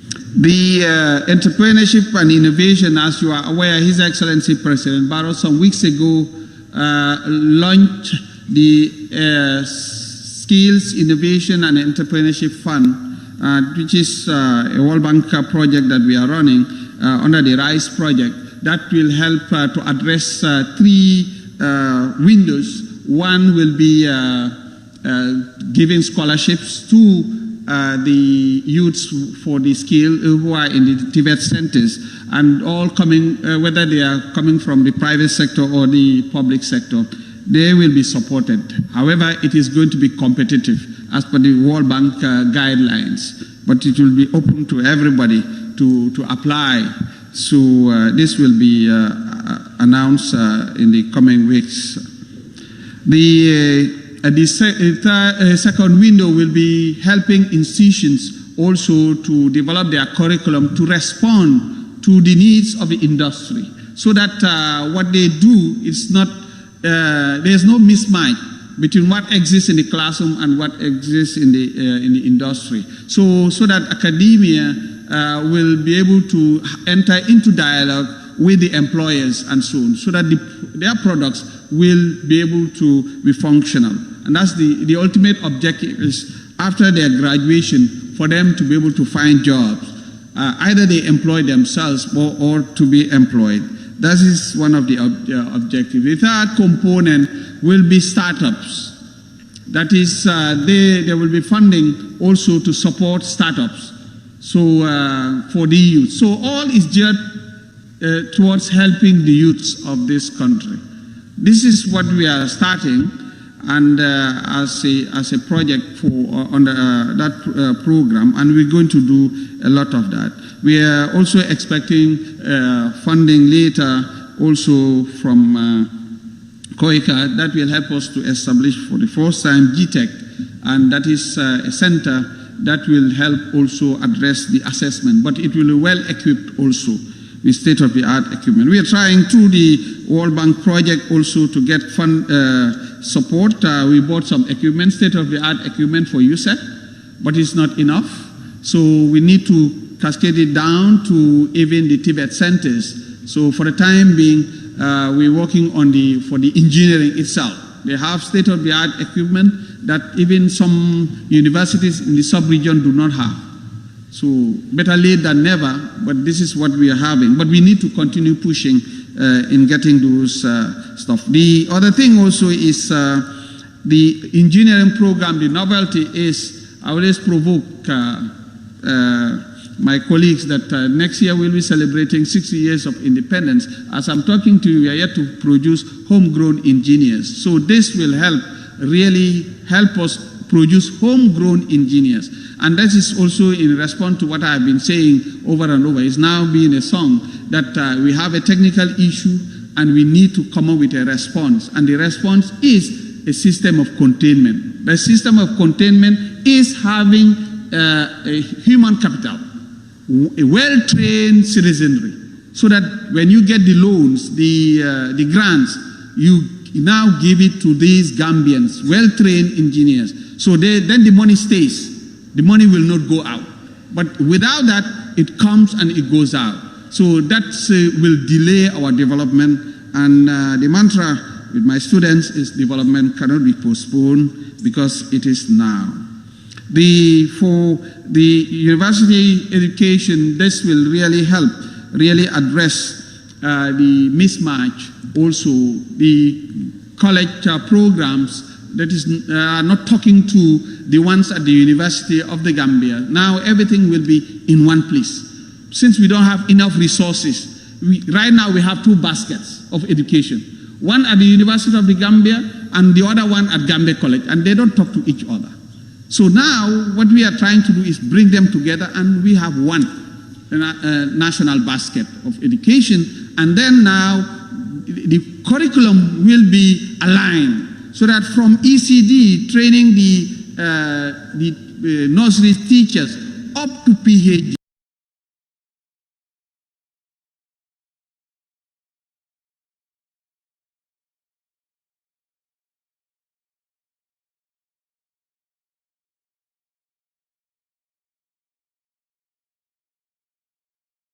The curriculum will talk to each other. Sorry, I just left the... Okay, then regarding the support that is needed to be given to the teachers earlier on, we will have to work on that. So, honorable members, this one I've been reminded that we needed to call you by name. We are learning. So, Brikama North did mention about that. The remaining programs, the diplomas, what to do with those ones. We will really ensure that we maintain those programs. So we are not going to nullify them. However, this is not going to be our time, but the agenda is later on. These certificates and diplomas will have to phase out. It's not going to be now, but the objective is later on. In this country, you are to be a teacher, even at nursery school, you have a degree. This is the rendezvous we have with the Gambian people. But right now, technically, it's not going to be possible to do that, but that's the roadmap. So that at the end of the day, we go towards having well-qualified teachers that even at nursery school, you have a first degree. And more than that, we try right now for the nursery school, when you train at nursery school and then later you want to progress within the civil service, sometimes you want to go for the HTC. And when you get your HTC, you are not going back to nursery school to teach. But then we would have lost a well-trained nursery school specialist. So what we are saying now, we open the doors now and allow people, you get your degree, your diploma at nursery school, but you do a degree program within the ECD. BA, BSc within ECD, Masters, ECD, and so on. Then you have that system of containment. You maintain the specialists. They don't have to worry about others who did the other programs, because at the end of the day, within the system, they have the same qualification and the system will recognize them and so on. Yes. So these are things that we're planning to do, and then, yes, we'll work with the ministry, yes, Sanimentereng and other honorable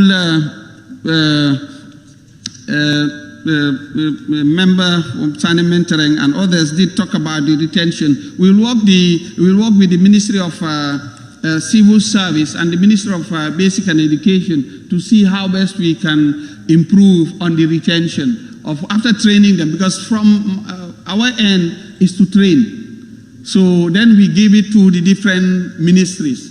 But we will work with them to see how we can develop different strategies and be able to really maintain them and so on. So, Honorable Speaker, we want to conclude here by thanking this august body for the unflinching support and the encouragement. And we want to assure you that the team at MOHAS and Cabinet, under the leadership of His Excellency President Barrow, together with all the stakeholders, we will be able to work out these modalities and work on the implementation so that we respond to the needs and aspirations of the Gambian people to develop this country through education. Because like Einstein said, education is what will remain when everything is no more. And we hope that a better tomorrow is coming, and this will be anchored by a well-trained and well-informed citizenry. Knowledge will lead this country. Thank you.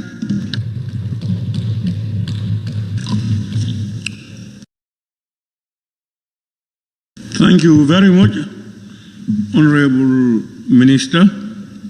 Let me also, on behalf of both sides of the Assembly, thank you for 3 motions, and of course, responding to issues raised. And by extension, we also want to thank your technical staff, your backup, and also thank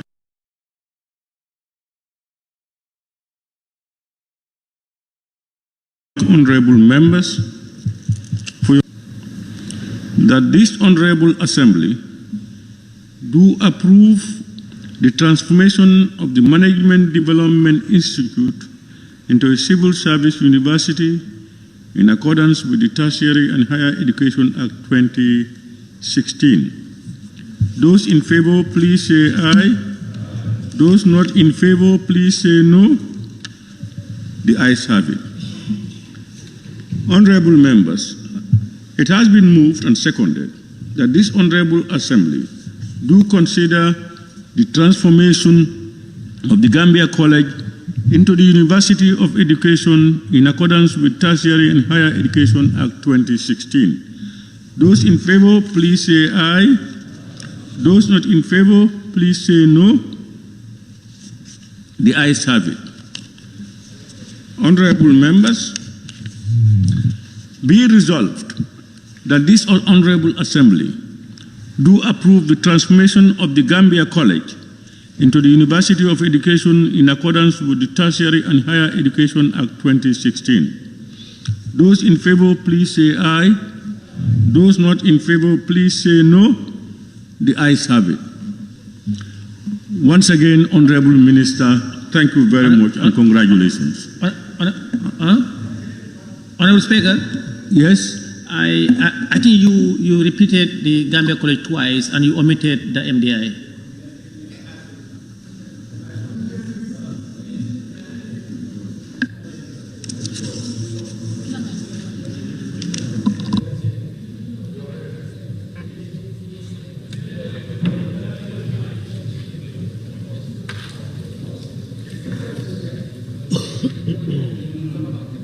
He mentioned GTTI, sorry, Gambia College twice. There is one he omitted.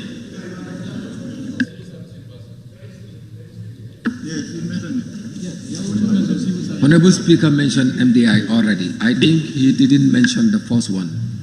First one, okay. He omitted the applied sciences. That yes. is what he missed. He omitted one. Yes.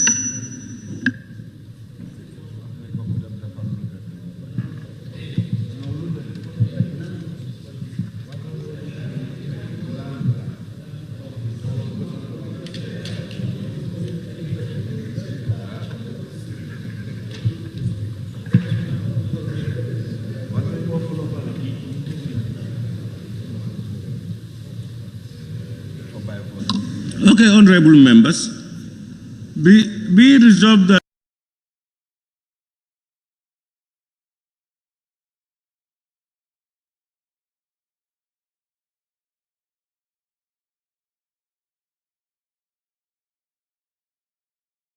this Honorable Assembly do approve the transformation of the Management Development Institute into a civil service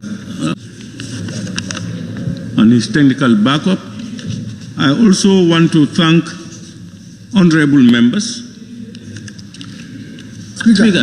Pardon? Honorable Speaker, is the first one that you missed, you said, the University of Allied Sciences. Applied. Applied science. Applied sciences. Yeah.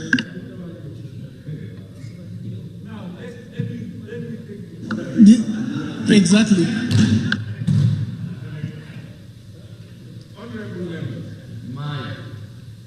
Be it resolved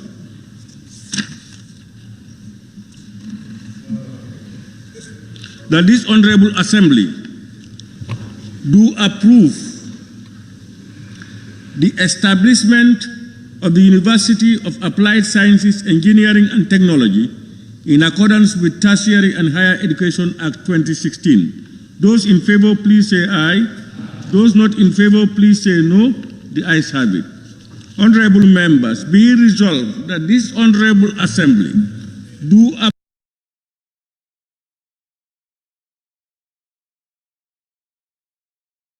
approve the transformation of the Management Development Institute into a civil service university in accordance with Tertiary and Higher Education Act 2016. Those in favor, please say aye. Those not in favor, please say no. The ayes have it. Honorable members, be it resolved that this Honorable Assembly do approve the transformation of the Gambia College into University of Education in accordance. Those in favor, please say aye. Those not in favor, please say no. The ayes have it.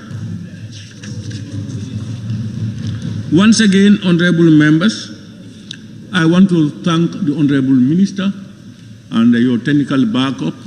You've had a lot of accolades from honorable members, and I know it comes from the bottom of their hearts and it's what they see and believe. So thank you very much, and to every honorable member, thank you very much. We will now proceed. Hey, Sidney.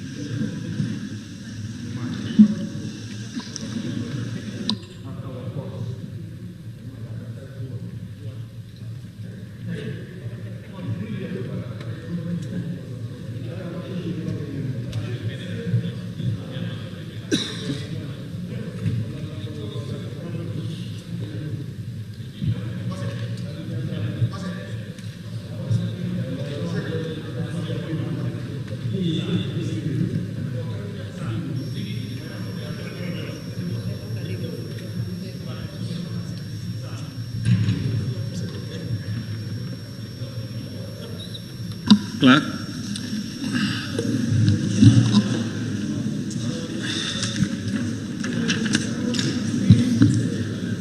Motion. Be resolved that this August Assembly do consider and ratify the protocol to the African Charter on Human and People's Rights of Persons with Disabilities in Africa by the Honorable Minister for Agriculture, stepping in for the Honorable Minister for Gender,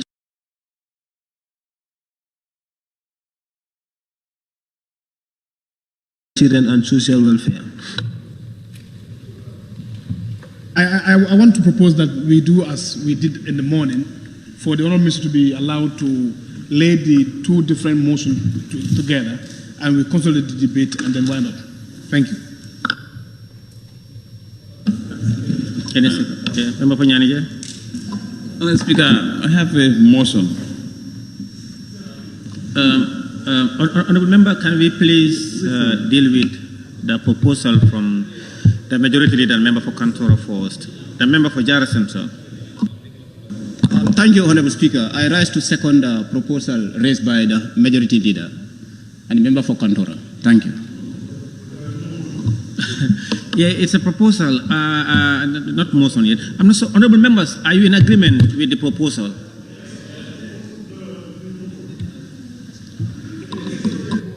Majority Leader? I want to move a proper motion for the two protocols to be laid, differently and be debated together. Member for Jara Central. Thank you, Honourable Speaker. I rise to second the motion raised by the Member for Kantora and the Majority Leader. Thank you. It has been moved and seconded that the motion to be laid by the Minister for Agriculture on behalf of the Minister of Gender for the two to be consolidated and debated as one. Those in favor, please say aye. Those not in favor, please say no. The ayes have it. Nominated Member Kebalang Fofana. Honourable Speaker, again, the issue of time allocation will come in. Since we are consolidating the two, so I would like to move the motion that the time allocated for the two motions be limited to 1 hour 30 minutes. Any seconder? Member for Nyanija? Seconded. It has been moved and seconded that the time to be allocated for the two motions be limited to 1 hour 30 minutes. Those in favor, please say aye. Those not in favor, please say no. The ayes have it.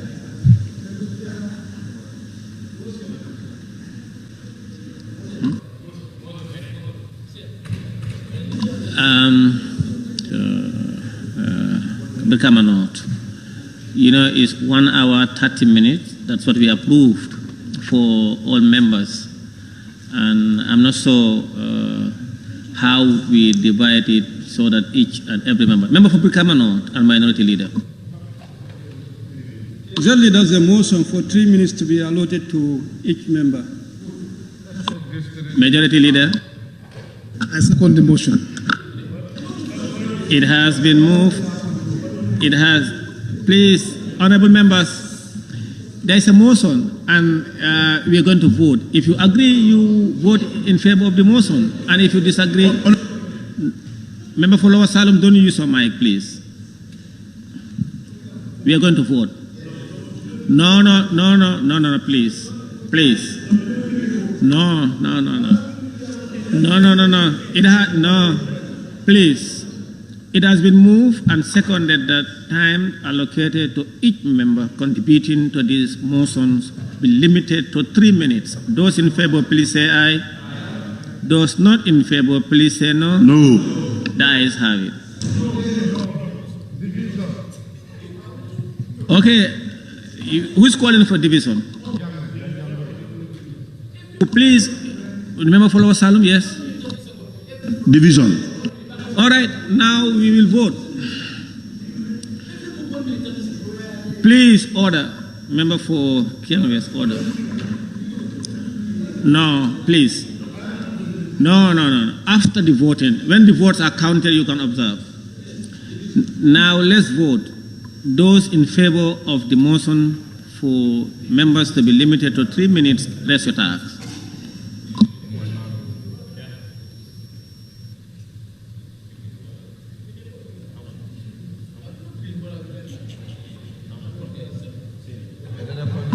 Those not in favor, please raise your tags.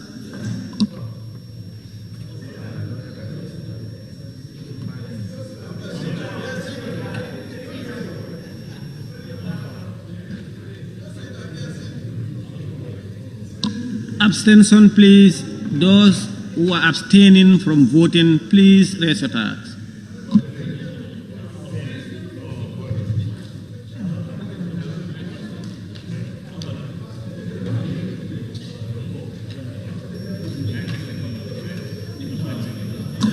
The results are as follows. Yes vote 19. The noes 6. Abstention 0. The yes have it. Now what are you observing?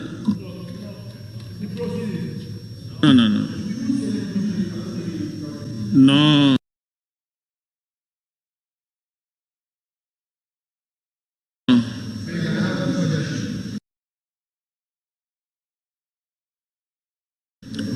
No suggestion. After you can suggest. Motion. So, Nyanija, remember, I'm being informed by our aides that Nyanija have a motion.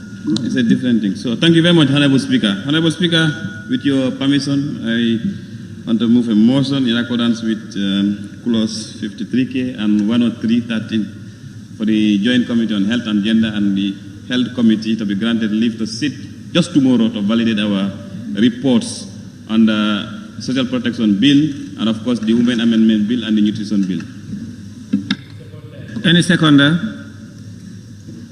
Member for Olyundum? Seconded. It has been moved and seconded that the Joint Committee on Health and Gender be granted to meet tomorrow to validate the committee's report on the Social Protection Bill and Women's Amendment Bill to be tabled for this session. Those in favor, please say aye. Those not in favor, please say no. The ayes have it. Clerk.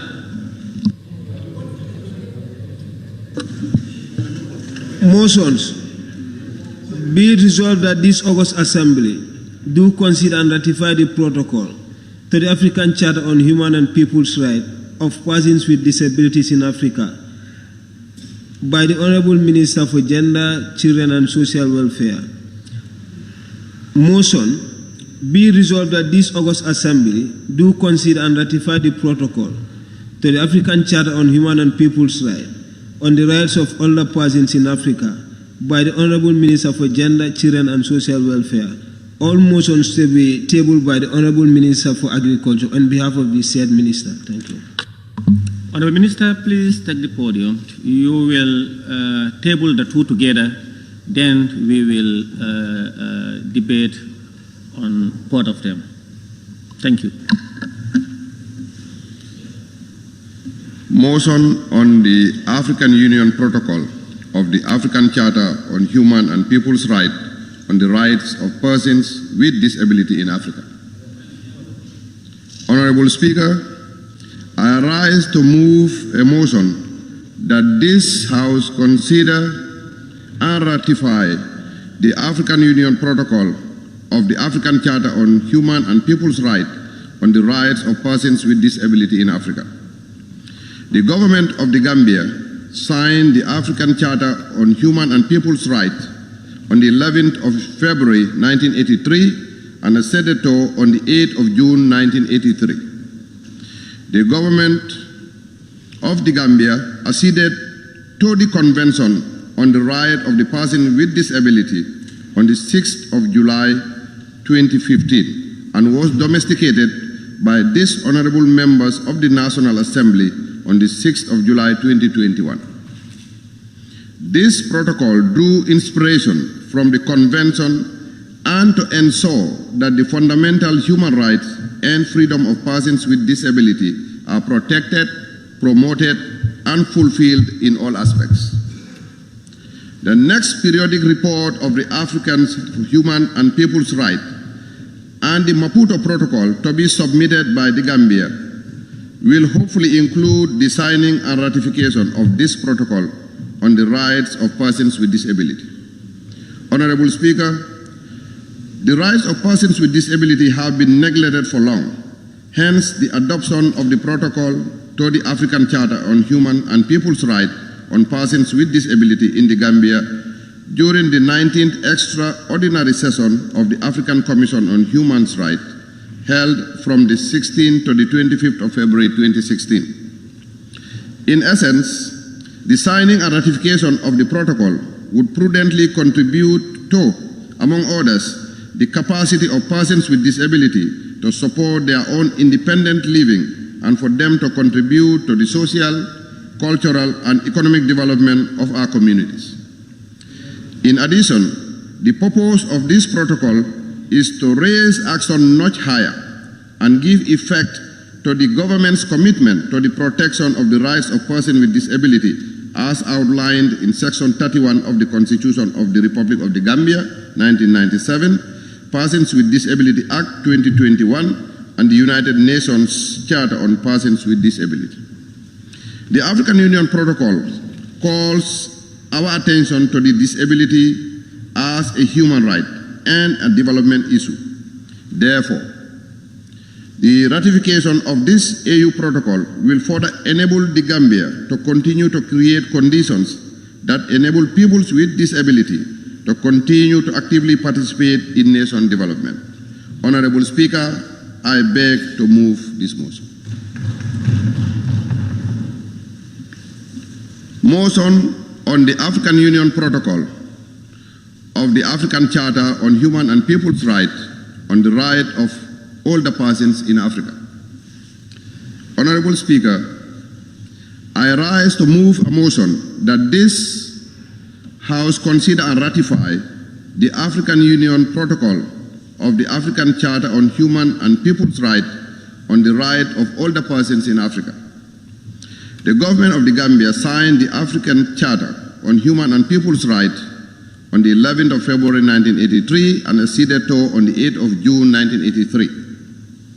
The AU Social Policy Framework 2008 and Policy Framework and Plan of Action on Aging 2002 requested the African Commission on Human and People's Rights to elaborate and adopt an additional protocol to the African Charter on Human and People's Rights relating to the rights of older persons. Subsequently, the heads of states and government, through the Assembly decision, that's the AU Assembly 589 on January 2016, adopted the protocol to the African Charter on Human and People's Rights on the right of older persons in Africa. The African Union Commission recognizes that aging is a pertinent cross-cutting and development issue in Africa, and that the demographic dividend of older persons is expanding. in addition to changing family structures and reducing support. Yet, older persons and even worse, older persons with disability are still not granted priority at national level in terms of solid policies and resources to implement these policies. Honorable Speaker, the most challenging is our traditional approach to reciprocal care for the aging due to the rural-urban migration. The focus on smaller family units to the disadvantage of our extended family structure, which used to nurture reciprocal care for older age and the transfer of values, tradition, and cultures. With the adoption of this protocol, the Gambia will demonstrate that it is committed to ensuring that the human and people's rights of all ages are respected and protected as premised in the African Charter on Human and People's Rights, the AU Agenda 2063, and also in the Sustainable Development Goals.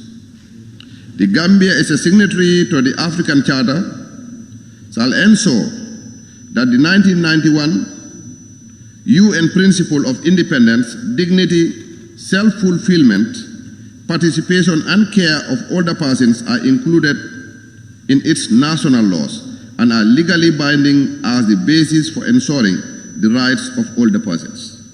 Honorable Speaker, I beg to move this motion. Any seconder, member for Kiang West. Honorable Speaker, thank you very much. I want to thank the Honorable Minister for tabling these important documents before us.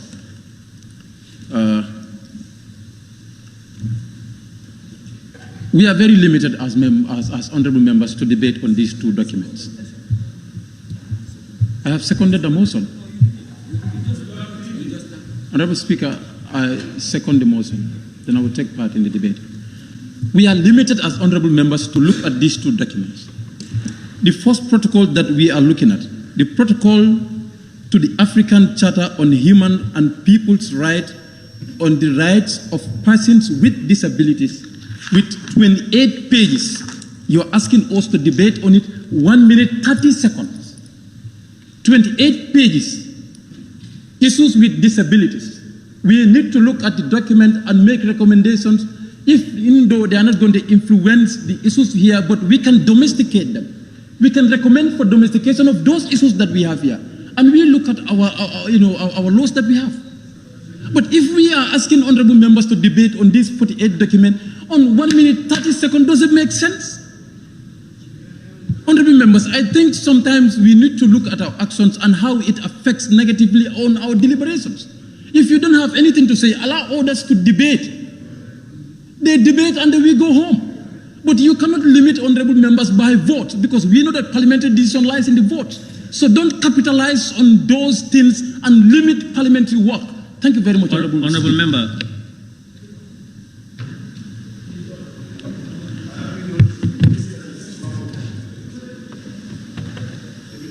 I now put the question. It has been moved and seconded that this Honorable Assembly do consider the protocol to the African Charter on Human and People's Rights of Persons with Disabilities in Africa. Those in favor, please say aye. Those not in favor, please say no. The ayes have it.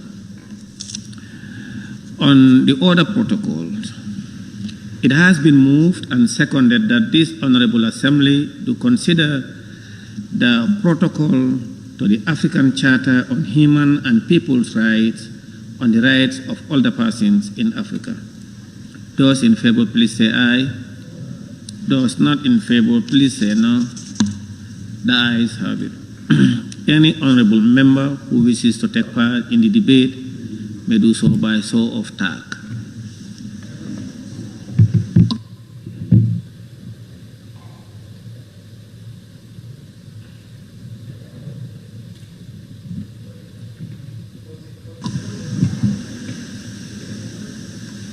Yes, member for Jara Center, you. Okay, thank you. The member, I will give the floor to the member for Busumbala.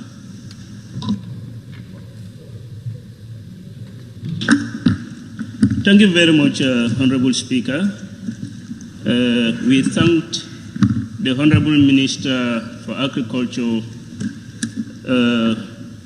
holding brief for the Honorable Minister of Children and Social Welfare for tabling these important documents before us.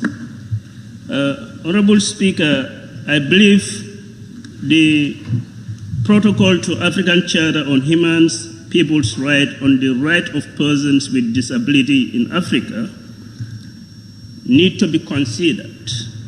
In essence, this protocol is going to enhance and reinforce the existing legal instruments that the Gambia government have. One is our own very constitution, section 31, which basically give attention to the right of persons with disability. And also the Disability Act, Person with Disability Act, which has also been given blessing by this Honorable House. With the coming of this protocol, it is going to give, in essence, a befitting protection and promotion of the rights of persons with disability. And also, the gray area in the other protocol of African Charter on Human and People's Rights on the right of older persons in Africa. Gambia is part of the African Charter on Human and People's Rights, which also recognize the right of older persons. But Gambia, being part of this, doesn't have a specific legislations, instruments promoting and protecting these older persons in our society. And it is very crucial. These are vulnerable groups which all of us, in one way or the other, want to realize it in our lifetime. So it is prudent and proper for Assembly members to consider and recognize this protocol. Not only this, but also go ahead and make proper legal instrument that will benefit, that will cater, give the right and the protection of this older person. I submit. Thank you. Thank you very much, Member for Busumbala. Now, earlier on, I promised that during the debate, the member for Lower Salon will have all the time to respond and to observe. Now, I will give him the floor. He has all the time within the world, under 3 minutes, to raise your observations and make your contribution within the confines of the standing orders. Thank you.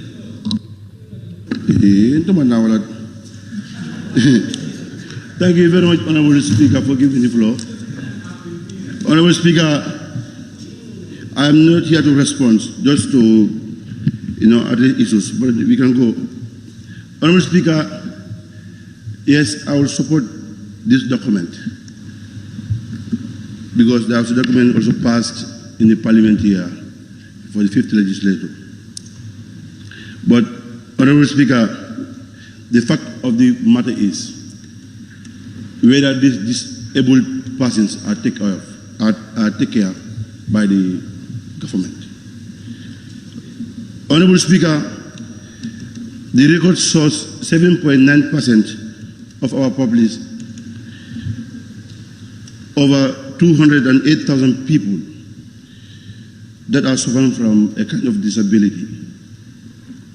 1.8% of disabled have health insurance that were provided by the employers. 0.3% of disabled are private insurance. Now, what the government has done. If you check the unemployment rate on the disabled person, is 68% of disabled from the range of 15 to 24 8 groups. And you compare it to 35% of disabled. Honorable Speaker, yes, these are laws and treaties that we are going to, pass in the Parliament. But the fact of the truth, our disabled persons are they catered from the national basket, meaning the budget? No. Honorable Speaker, just a tip of example. We have 8 projects from the Ministry of Agriculture. I want the minister himself, who is representing this minister here, to tell us how many % of disabled are supported from these 8-9 projects that are ongoing. Honorable Speaker, the issue is we are very good of supplying laws, driving policies, but whether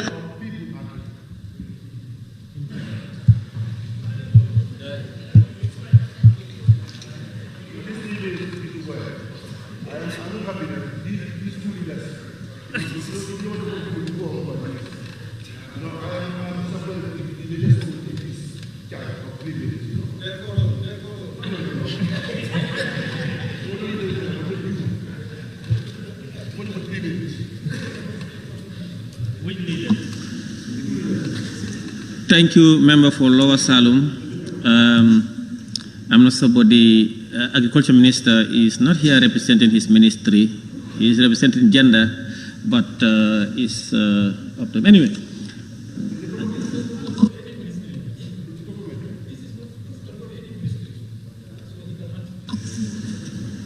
I now give the floor to the member for Nyamina Dankunku.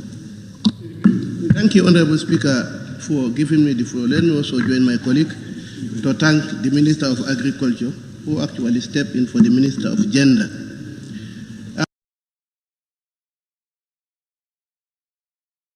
Honorable Speaker, we have a call to the African Charter on Human and People Rights, on the right of older person, and then the other one on the right of person with disability. I would actually concur with the member for Busimbala. Already our laws from the 1997 Constitution, if you look at the articles of this document, they are all recognized in the 1997 Constitution, and in fact, under the protection of fundamental rights.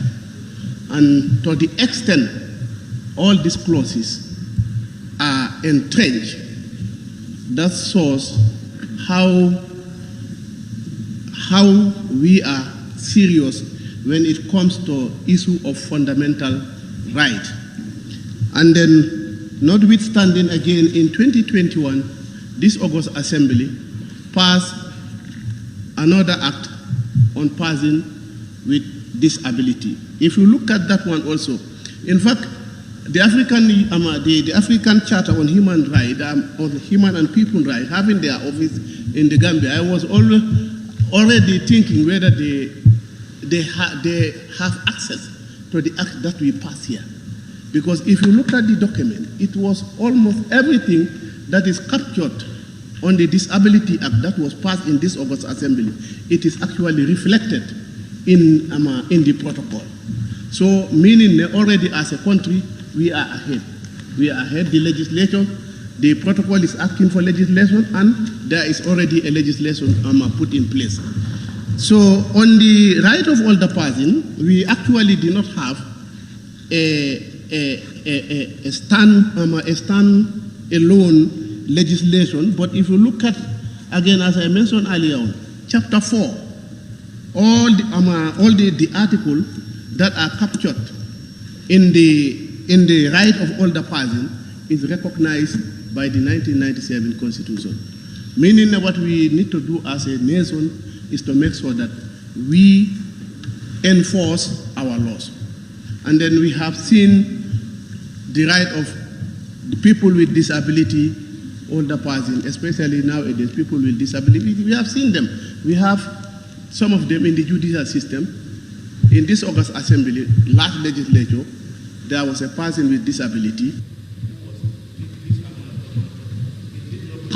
Thank you very much. I now give the floor to the member for Banjul Central.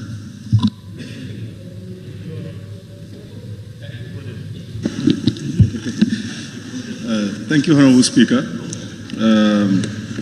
We have two protocols here, the African Charter on Human and People's Rights on the rights of the older persons in Africa, as well protocol to the African Charter on Human and People's Rights on people with disabilities, persons with disabilities. Honorable Speaker, these are very important protocols in place. I concur with the senior honorable from Nyamina. All these things are enshrined in our constitution. If you look at section 31, subsection 2 of the constitution, says that disabled persons shall be entitled to protection against exploitation and protection against discrimination, in particular as regards to access to health, services, education, and employment. So our constitution is quite rich. My center of discourse will be centered around our national coffers with regards to how we disperse funds to ministries. If you look at the appropriation 2024, Minister of Gender, Children and Social Welfare, which persons with disabilities fall under, it's just allocated $81 million. And out of that $81 million is to take care of all these satellite institutions within the particular ministry. I would remember I asked the Minister of Social Welfare and Gender the last time with regards to allocation for persons with disabilities, and her reply was that we oversighted a particular allocation to them.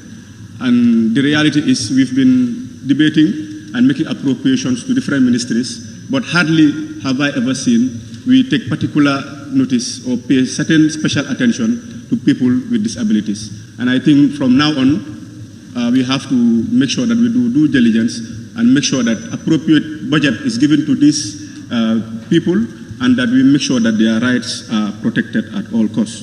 These articles are quite important because they mention with regards to stigmatization and respect for the elderly persons, and also to eliminate the marginalization aspect of how they are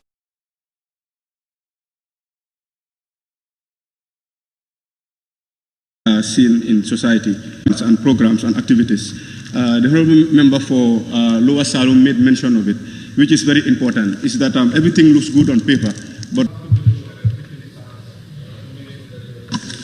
Thank you very much. Speaker, I now give the floor to the member for Olyundum constituency.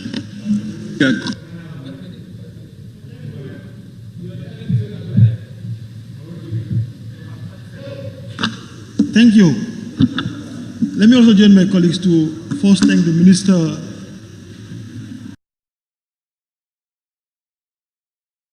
for Gender, of course also Minister of Agriculture, who is sitting on behalf of Minister for Gender. Honorable Speaker, the two protocols are very important protocols.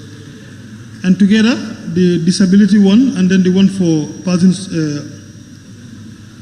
older persons in Africa,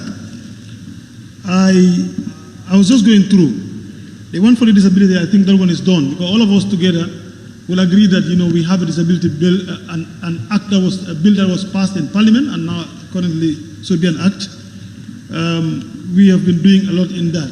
But some of the questions coming from honorable members will definitely be a question for the minister herself when she comes back, and that will also be a commitment for government as an institution to ensure that, you know, all these things are put in place. But the one for the older persons, like honorable member for Nyamina Dankuku said, this is the first time, and I've seen a lot of things. These protocols are the protocol that Nigeria as a country, you know, adopts. Ghana and a lot of countries around West Africa, they adopt the same protocol like the Gambia. But these protocols are telling the government that now take the commitment. There should be a commitment from the state to take responsibility in, providing all the things that they're supposed to provide for all the persons and persons with disability as well. So we first of all thank the government for taking the bold decision to bring the protocol in Parliament for approval. Because then they are telling us, we want to take commitment, we want to act. So we need to understand that as well. Yes, we might have questions in the protocols, then we can ask those questions. But I think the protocols are the same for Gambia, for Nigeria, for Ghana, for any other country in Africa. It's standard, the provisions are the same. The only question we will be asking is, just like the Honorable for Lower Salem said, the actions. Let's say you talk about disability, giving them the opportunity. Are we giving the opportunity? I think we will need to tell the minister that us as legislators, we want to see those actions in place. We want to see that the government is taking responsibility in appointing persons with disability, so that they can function as they're supposed to do. So these ones are very important. But persons with older persons, I don't know how do I pronounce it. Older persons in Africa. I have seen something very interesting. I think government's commitment in these areas are very important, Honorable Speaker, because it's telling us that when we pass this protocol now, the government will ensure that respect and protection of the rights of older persons will be maintained in this country. That is what the Thank you very much. I now give the floor to the member for Upper Fuladu West. Yes, Honorable Speaker, thank you so much. I think, first of all, I would like to thank the Minister of Agriculture for stepping in for the Minister of Gender, Children and Women's Affairs.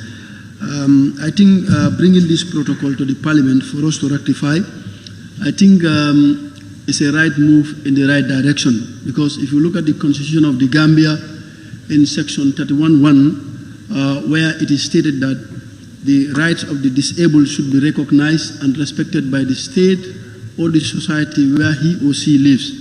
And it further went in section 31(2), whereby it's indicate disabled person shall be entitled to protections against any exploitation or discrimination, in particularly as regard access to health, education, employment, and services, and also in any judicial proceedings, her condition into account. So I think these are things that are very, very important.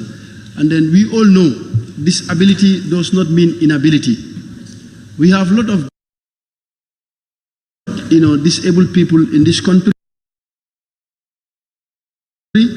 Some of them, sometimes, we definitely felt their condition when we find them in the streets. And then also job opportunity. If you look at the number of disabled people who are within the civil service, it's only few of them. So I think the mover of these things should also put all these things into consideration in terms of employment, in terms of health, in terms of other benefits, whether those disabled people, they are having those things in this country. And also when we come to the older people, like if you go to other countries, they have geriatric centers whereby these older people, whereby they go to these geriatric centers, whereby services will be given to these older people.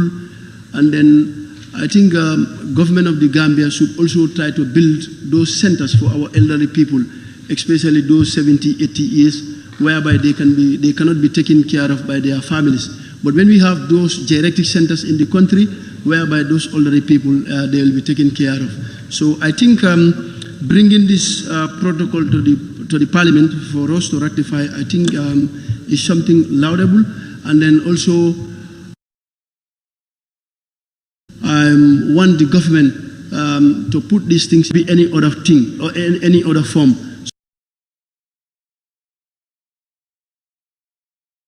So what happens to them could happen to any one of them. So they definitely need support from the government. Thank you. Thank you.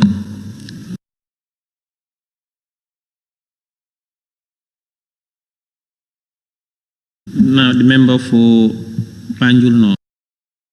To commend the minister and her team, and also the representative of the minister, that is the Minister of Agriculture, to bring this important documents to Parliament for ratification. Anybody who know me, you will know that I am somebody who is so connected to the people that are physically challenged in this country. And the passion that I have for them cannot be overemphasized, no matter what. But listening to some members saying that the issue of the Disability Act, so many things have been done, I will differ. Because, to be honest, since when the bill was enacted to become a law in 2021, nothing much is done as far as people that are physically challenged are concerned in this country. And we are seeing it. We have to be very realistic as honorable members. For us, we tend to see them as people that we should sympathize. And that is the wrong notion. As people, we must support them. They are part of us, no matter what. And I think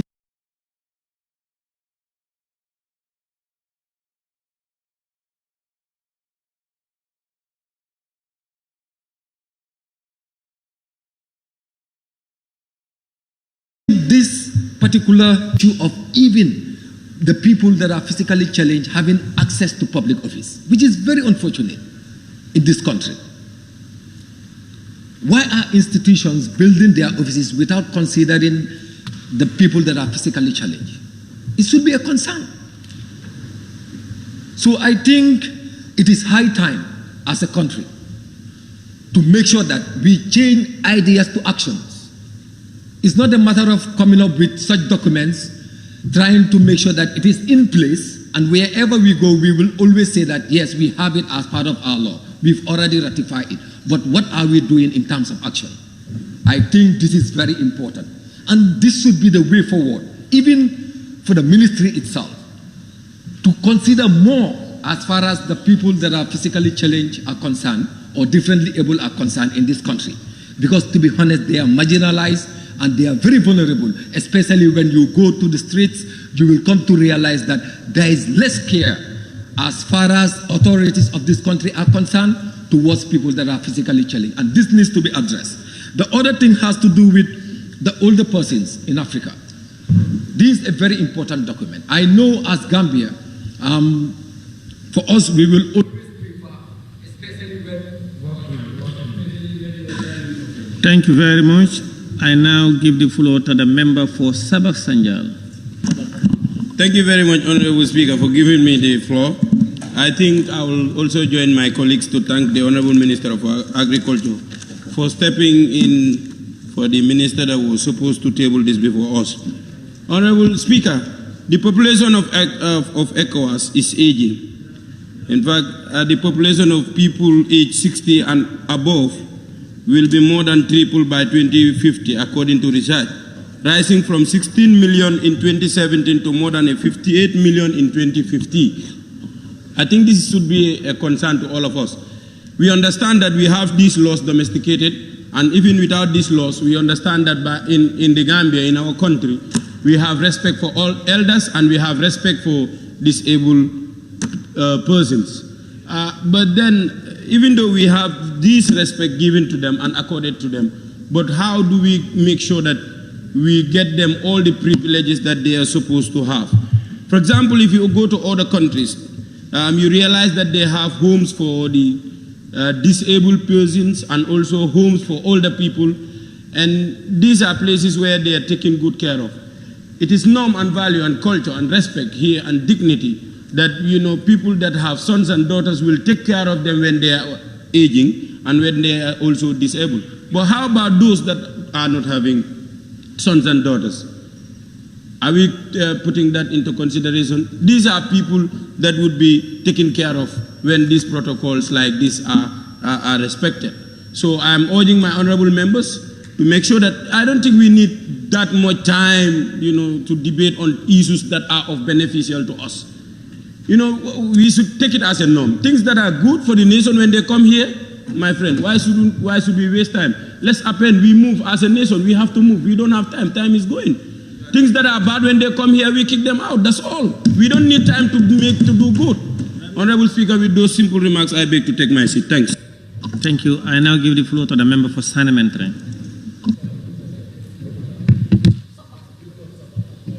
Thank you very much, Honorable Speaker. Honorable Speaker, I'll first thank the Honorable Minister of Agriculture for being here, for the Honorable Minister of Children, Women and Children and Social Welfare. Thank you very much for stepping for her. And on that note, Honorable Speaker, first I will talk about the Protocol of the African Charter on Human and People's Rights on the Rights of Older Persons in Africa. It's a very important document. It's a very important charter that we would like to pass in this parliament. As important it is, as important our people are. Sometimes we should be looking at these documents very, very well as considering our constitution of the country. Sometimes, for me, I feel sometimes we hide behind bills, and sometimes we hide behind charters, and sometimes we hide behind motions. People with disabilities, our elderly people, these are very, very important people, even more important with people who are not disabled, even more important than people who are at young age. These people need special consideration, they need special care, but as I said, sometimes I felt like we hide behind bills to be passed, we hide behind charters, or we hide behind motions to be passed. Because sometimes when we turn to look at the projects, some of the projects for our disabled, people with disabilities, and of course our elderly people, all what we will be looking for is to how to get that money, how to receive those projects, how to receive those things, at least to see how best we can do for our people. But is this really happening?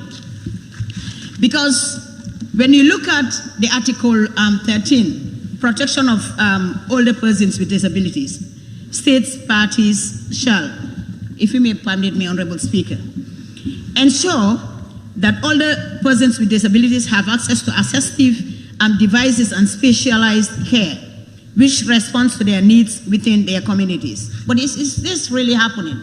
Is it actually happening? It is not. As alluded by one honorable member here, honorable member for Banjul North, when you look at people, persons with disabilities in our streets, most of the things that they'll be doing is begging. You know, they'll become beggars in streets because of the negligence on them.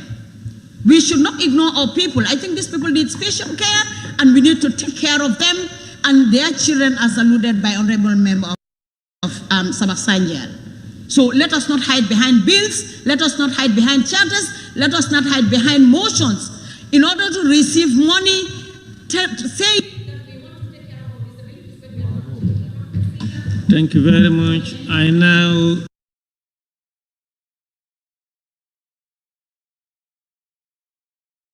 give the floor to the member for Joshua. Representing the other Minister for Gender, going through the two protocols that have been sent here.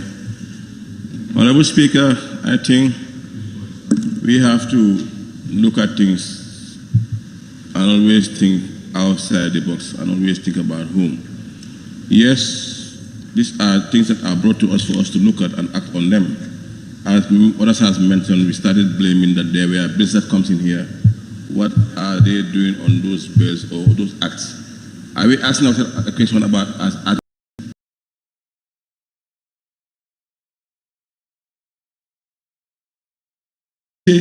I have my old parent in the house to go and give it out to be taken care of by somebody else outside.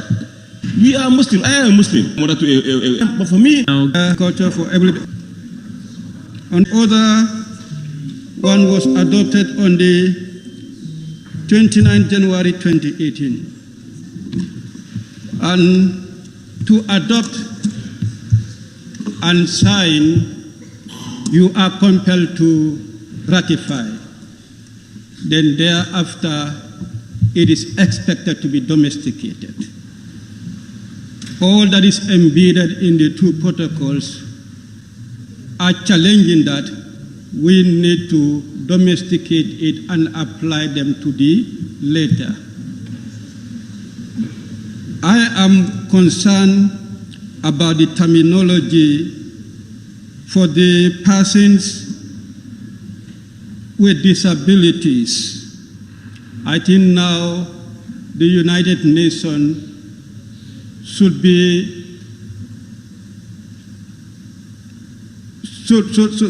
try as much as possible and guide us to maintain one terminology, either persons with disabilities or people differently able. In some articles, you will see persons with disabilities, in other people with differently able people. Sometimes you use the order, it is not accepted or welcomed by the people that are affected. So if this one is not commensurating with terminology that is approved for now, it's better that to be amended, we use the right one. For older persons, we are all looking forward to be under that category. So in trying to pass that, it's not for the people currently that are within that bracket, but is there for all of us. Yes, in our community, we take care of our older people, but I want to believe that even though that is part of our tradition, some of them are not well attended. Thank you. I now invite the member for Fonyi Brefet. Thank you, Honorable Speaker. And I would like to thank my able Honorable Minister of Agriculture for stepping in for our Minister of Gender. Honorable Speaker, social inclusion is a critical aspect of creating a more diverse, equitable, and accessible society. Honorable Speaker, I think after supporting this document,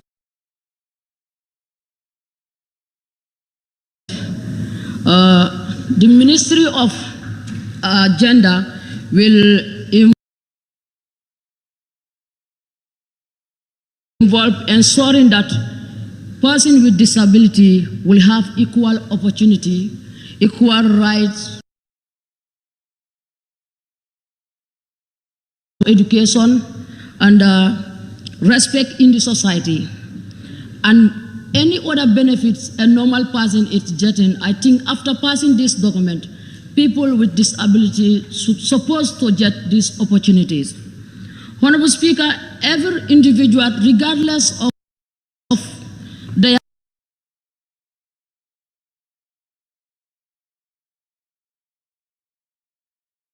abilities, has right to equal opportunities, respect and dignity, especially education.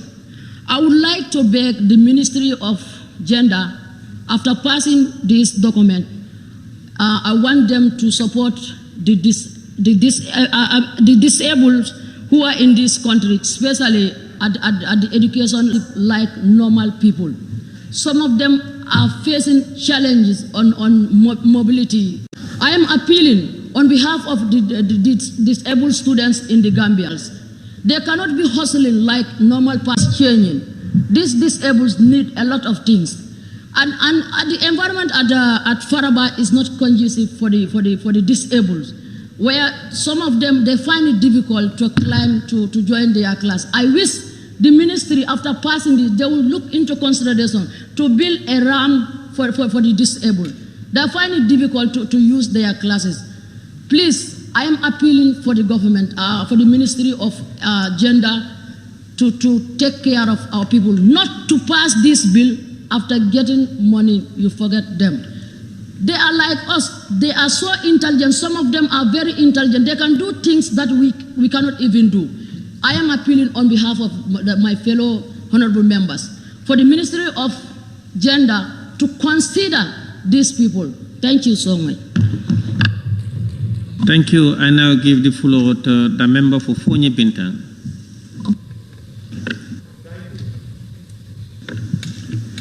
Thank you, Honorable Speaker. The different disabled are part and parcel of the society. And looking at this, it is definitely pleasing. You see, life is about caring.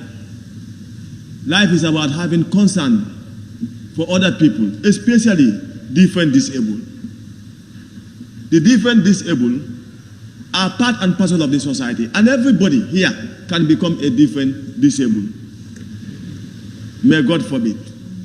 But then it is part and parcel of life. Some of them, they were very able when they were born. But due to accident, due to various reasons, they became disabled. It is not the desire of anybody. So to include it as part and parcel of the society is a must, especially for those in authority and those in power. For whatever you are doing, you think you are favoring others, but you are favoring yourself. Because tomorrow you can also join them as well.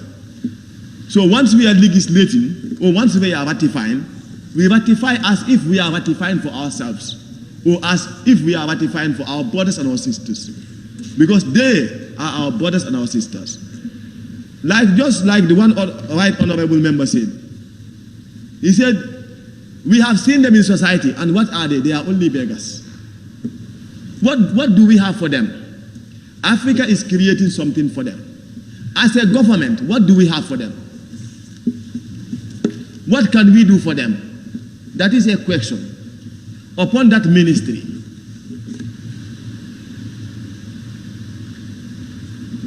as if you live in the society, ask yourself, what can I do for the society? How can I improve the society? And improving the society, meaning carrying everybody equally. And the different disabled, as I said initially, they should always be considered. For the old, we all know Africa is not Europe. We are known for our culture, our values, and our beliefs. Respect for elderly people. And for them, we have been taking care of them. But this one coming, I think as Africa is, because whatever the West have endorsed, we see it as we need to endorse it. But for this old, we have always cared for the old. So, ikong Allah, where is our loving? This one coming here, it have find us already taking care of our old people. So if it is coming here to enforce it, then we still appreciate it and accept it. I thank you for your kind attention. Thank you. I now invite the member for Kantora. Thank you very much, Honorable Speaker, for giving me the floor. I don't think I will say anything different with the previous speakers. I want to sincerely thank the Honorable Minister for Agriculture for stepping in for the Minister of Children, Gender and Social Welfare. Honorable Speaker, this accomplished the efforts made by the current government. It is a complementing effort of what this parliament and the government passed a women bill, disability bill, and of course, because of what the government has at heart in terms of seriousness in addressing people living with disability,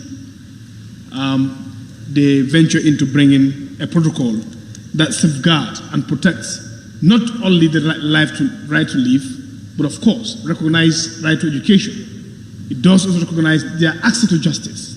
That is why in the provision, it does prohibit them to met any inhuman treatment, torture and others is prohibited as a disabled. And if you are found wanted as a perpetrator, there are adequate instruments that were put in place to bring it to justice. So we want to salute the government for really putting into account these protocols, that the world we live, we can't live it better if we leave each other behind. Leaving no one behind drive this initiative, that being a disabled should not be seen as a cost to the family. Because we have seen in some families, when they have people who are disabled, they try to make sure that they keep them away from public view. try to hide them in their homes, try to make sure that they deprive them of basic education, depriving them from public life, depriving them of right to life. So these are, progressive protocols and progressive instruments. Not saying that we don't have it as in country. Of course, there's entire legislation that is based on disability law.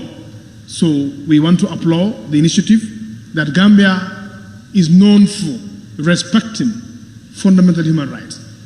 Gambia has known for championing human rights, and therefore it is no surprise that we are entering into a protocol, making sure that protocol to the African Center on Human Rights and People's Rights on the rights for persons with disabilities in Africa. If we do not leave anybody behind, we are safe as a nation, because as a member of Fonyi Bintanka. Thank you. May I now call upon the mover to respond to the issues raised and to wind up the debate.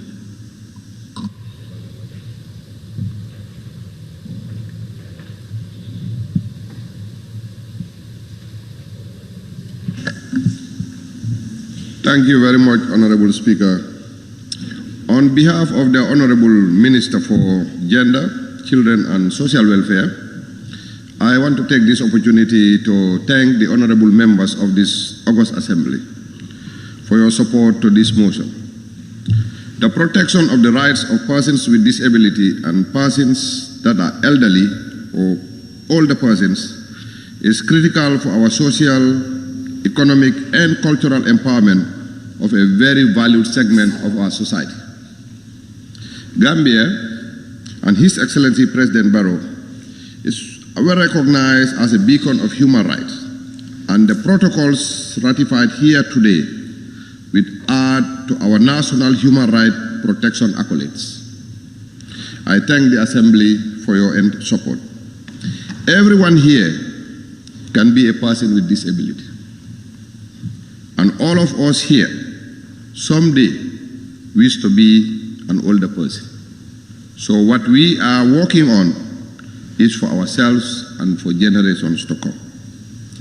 As mentioned by some honorable members, the rights of persons with disabilities are enshrined and entrenched in our Constitution 1997. I want to also reassure some honorable members that the government and projects have segments for persons with disabilities and grievance redress mechanisms. A couple of concerns have been expressed here, and I will gladly transmit this to the Honorable Minister for Gender and Children Affairs. And those concerns include the use of terminology vis-à-vis persons with disability or differentially able. But I want to reassure the honorable member that the ministry has technicians, and the minister herself has a varied background from the UN system. And I'm sure the terminologies used in these protocols are universally accepted with the UN system. Also, concerns included access to specialized devices. And this included students to access universities and other public spaces. Elderly homes and geriatric care. These are very foreign to our culture. However, culture is dynamic and culture keeps changing. Other issues mentioned included benefits such as healthcare and insurance to our elderly people and people with disability. And more practically, evidently, the appointment of people with disability to positions of authority as a symbol of commitment to the protection of the rights of people with disability. Thank you very much. Thank you very much, Honorable Minister. I want to thank each and every member who contributed, and of course, those who have not, but have given it a clean bill of health. May I now put the question. Be it resolved that this Honorable Assembly do ratify the protocol to the African Charter on Human and People's Rights of Persons with Disability in Africa, Those in favor, please say aye. Those not in favor, please say no. The ayes have it. Now to the second one. Be it resolved that this Honorable Assembly do ratify the protocol to the African Charter on Human and People's Rights on the rights of older persons in Africa. Those in favor, please say aye. Those not in favor, please say no. The ayes have it. Honorable members, on your behalf, let me thank the Honorable Minister for Agriculture for ably representing the Honorable Minister for Gender, Children and Social Welfare, for tabling this very important motion, and thank him sincerely for coming, and thank all of you.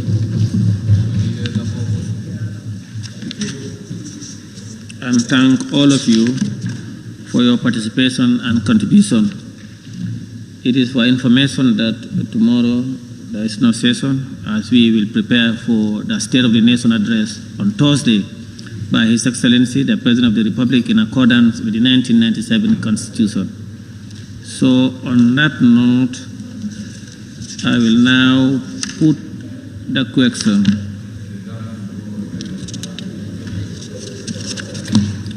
Be it resolved that this August Assembly do stand adjourned until Thursday, 27th June 2024.